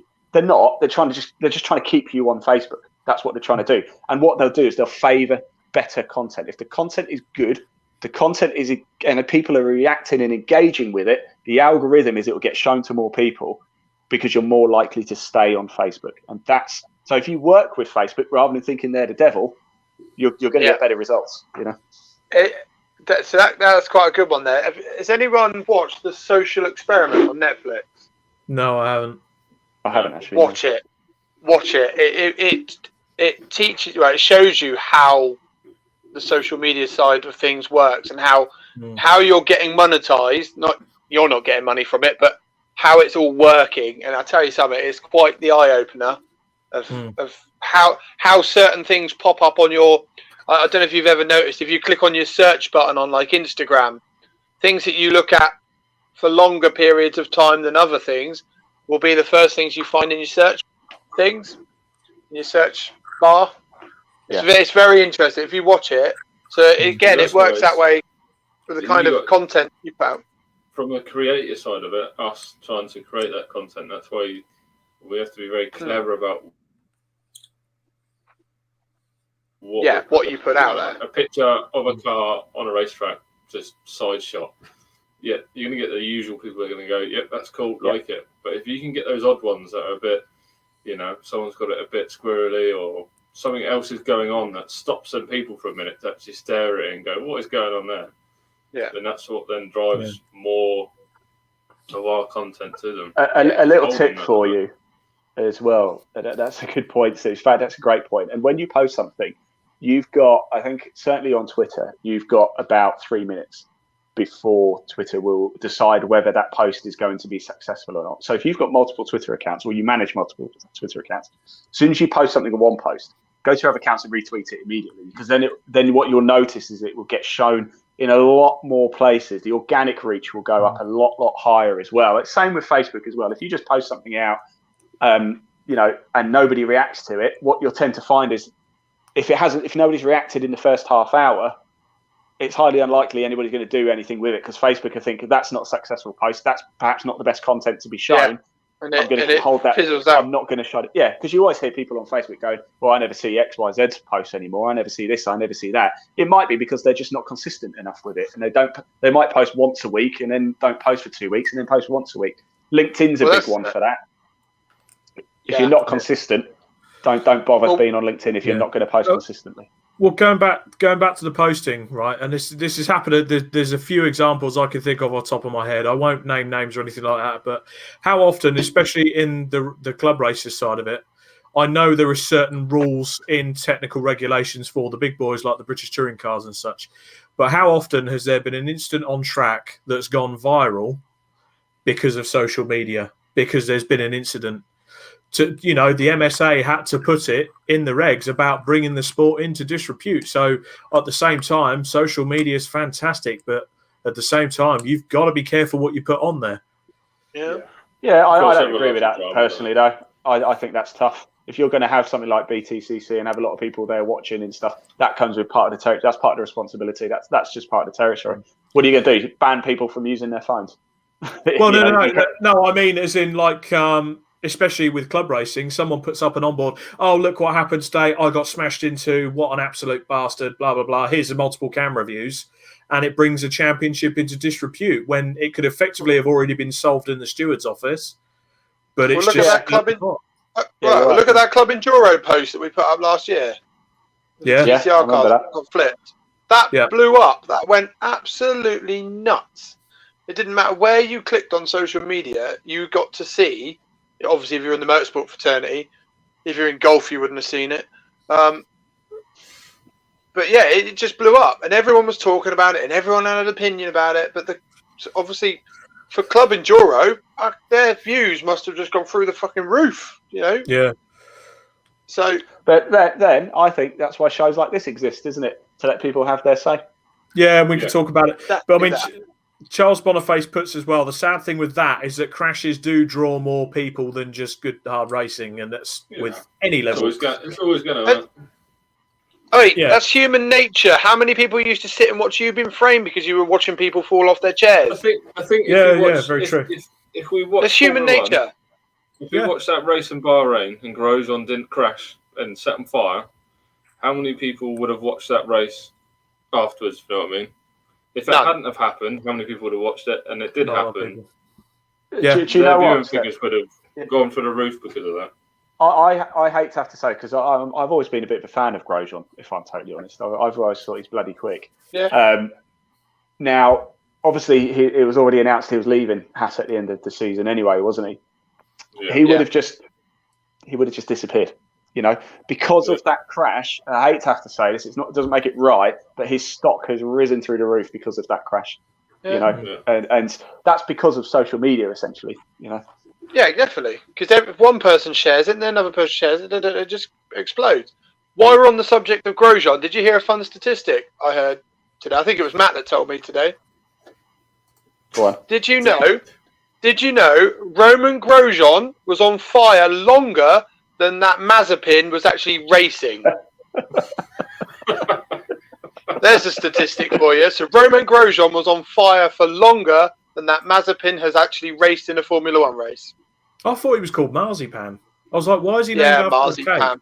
Yeah, whatever. I love Marzipan. What we're not saying is, don't go out this weekend and go smash the car up and set yourself on fire just to try and get yourself out there. Don't get a sponsor. Don't do that. Don't do that. There are right ways and wrong ways, and that is definitely not the right way. No, that is the right way. To just stop it there, we've got a final question, Nick. It is from Sam Pierce. How much value did your naked video have? That's true. Until it was taken down. Well, no, all jokes aside, right, the reach I got from that was huge because everyone was like, oh, or yay, whoa, he's sexy, and all of that.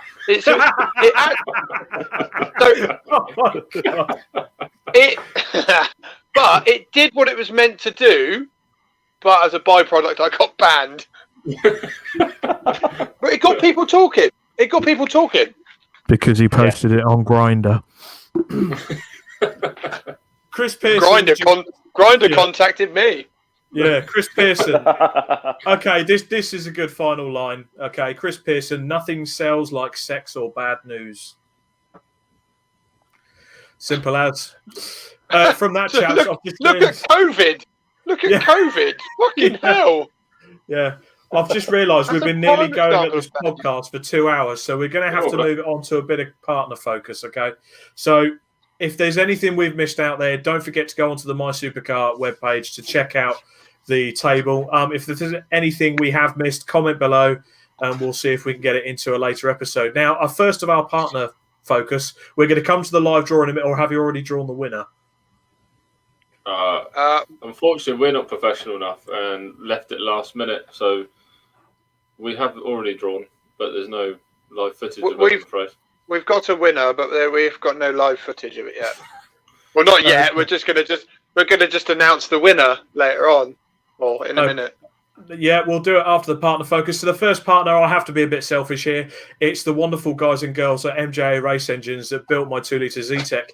I've got a quick video here of a 4-litre V8 they've just built and tuned to championship regulations, racing in the BC V8 Championships that you can check out live on My Supercar this season. Play the video.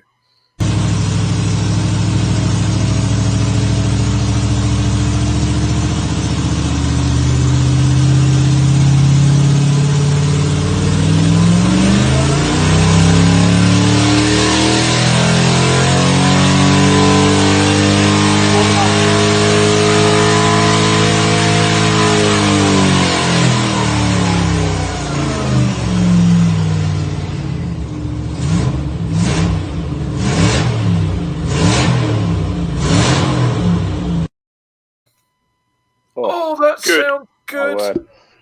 Goodbye, earphone users. So there we go. For any engine work, by all means, I highly recommend them. Like I said, they've built us a fantastic engine for the Focus. I know they've done some bits for Nick's Vectra as well, and they're doing a lot for many club races up and down the country, as well as featuring on Car SOS and building engines for the likes of Fuzz Townsend and Tim Shaw on that show as well. So check them out. They are on Facebook, MJA Automotive Engineering in Bromsgrove. Give them a look up. Our second partner focus is Hawk Motorsport, because they announced this week they are now the official resellers of Zamp Motorsport helmets and accessories.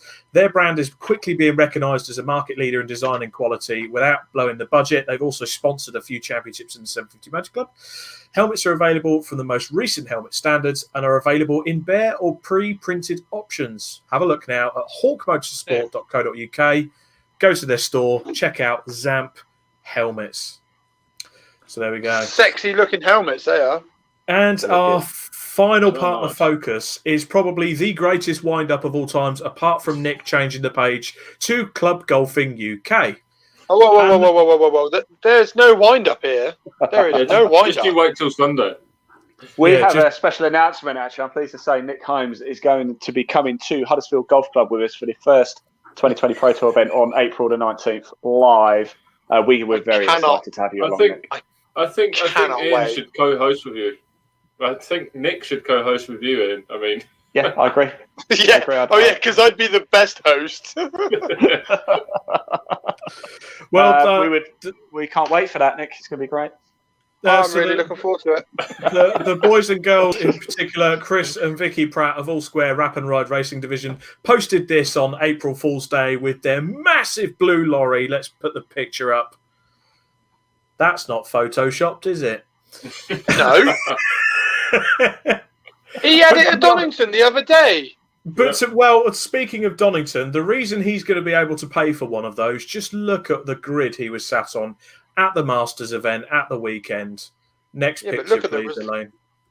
Look at the result he got as well. Wow, some sexy cars there. Look at that grid. So there we go. That is the All Square Rap Ride and Ferrari. Didn't he get his guy got 2 wins that weekend as well? Yeah, first time the guy had driven that car.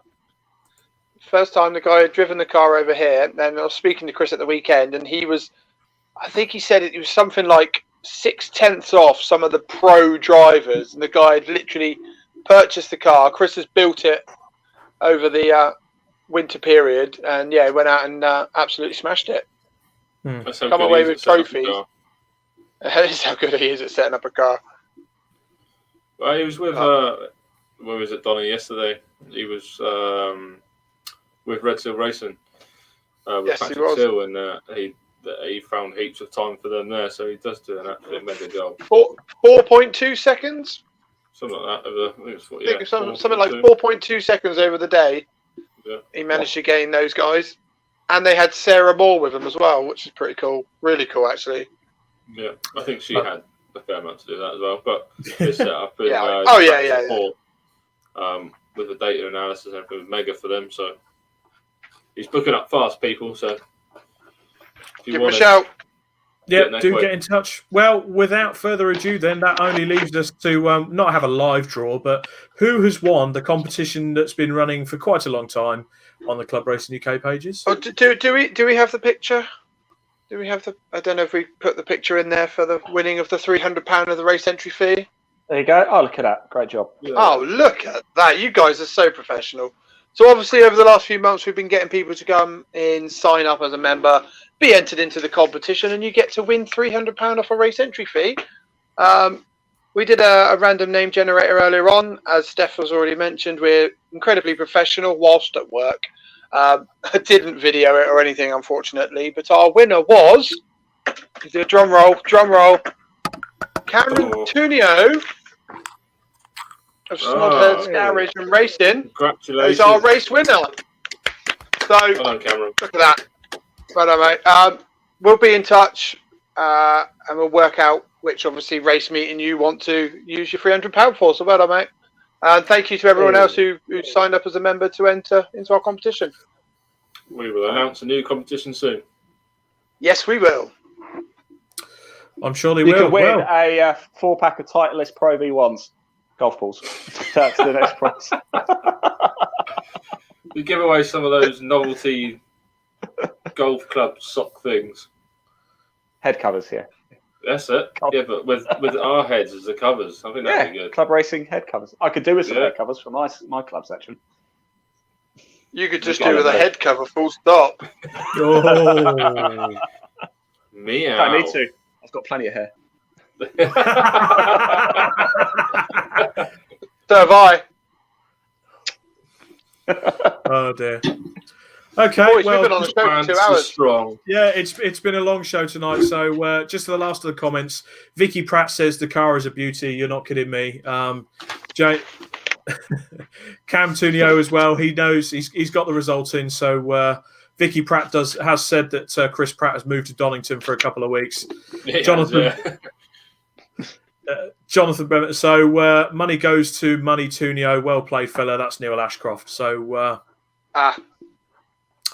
yes, Sam Pearce does say you could do with a head cover, says the bald man. And Cameron has actually said, I'll let the club decide what race to enter. Oh, Nice. That's pretty cool. Brands Hatch. Okay. Brands Hatch. Yeah, probably Brands Hatch somewhere. Probably Brands Hatch somewhere. Well, it's probably been the longest show we've ever done. Hopefully, we've given some good insight to what you guys can do on social media and what, importantly, social media can do for you, the club racer and or organizer. As usual, your podcast host has been Robert Lewis, joined effortlessly every 2 weeks by Mr. Nick Holmes, Steph, the other one, Marsh, and Nick, who... oh my God. Fucking hell, I'm having a stroke or something, I'll tell you. And You get over 2 hours and Rob shuts off. You get over 2 hours. Over 2 hours, Rob's broken, put 10p in the back again. I've been Robert Lewis. I've been joined by Nick Holmes and Stefan Marsh of Club Racing UK, Ian Waterhouse of My Supercar. Good evening, good night. Join us again in 2 weeks. Much love, people. Bye, everyone. Bye.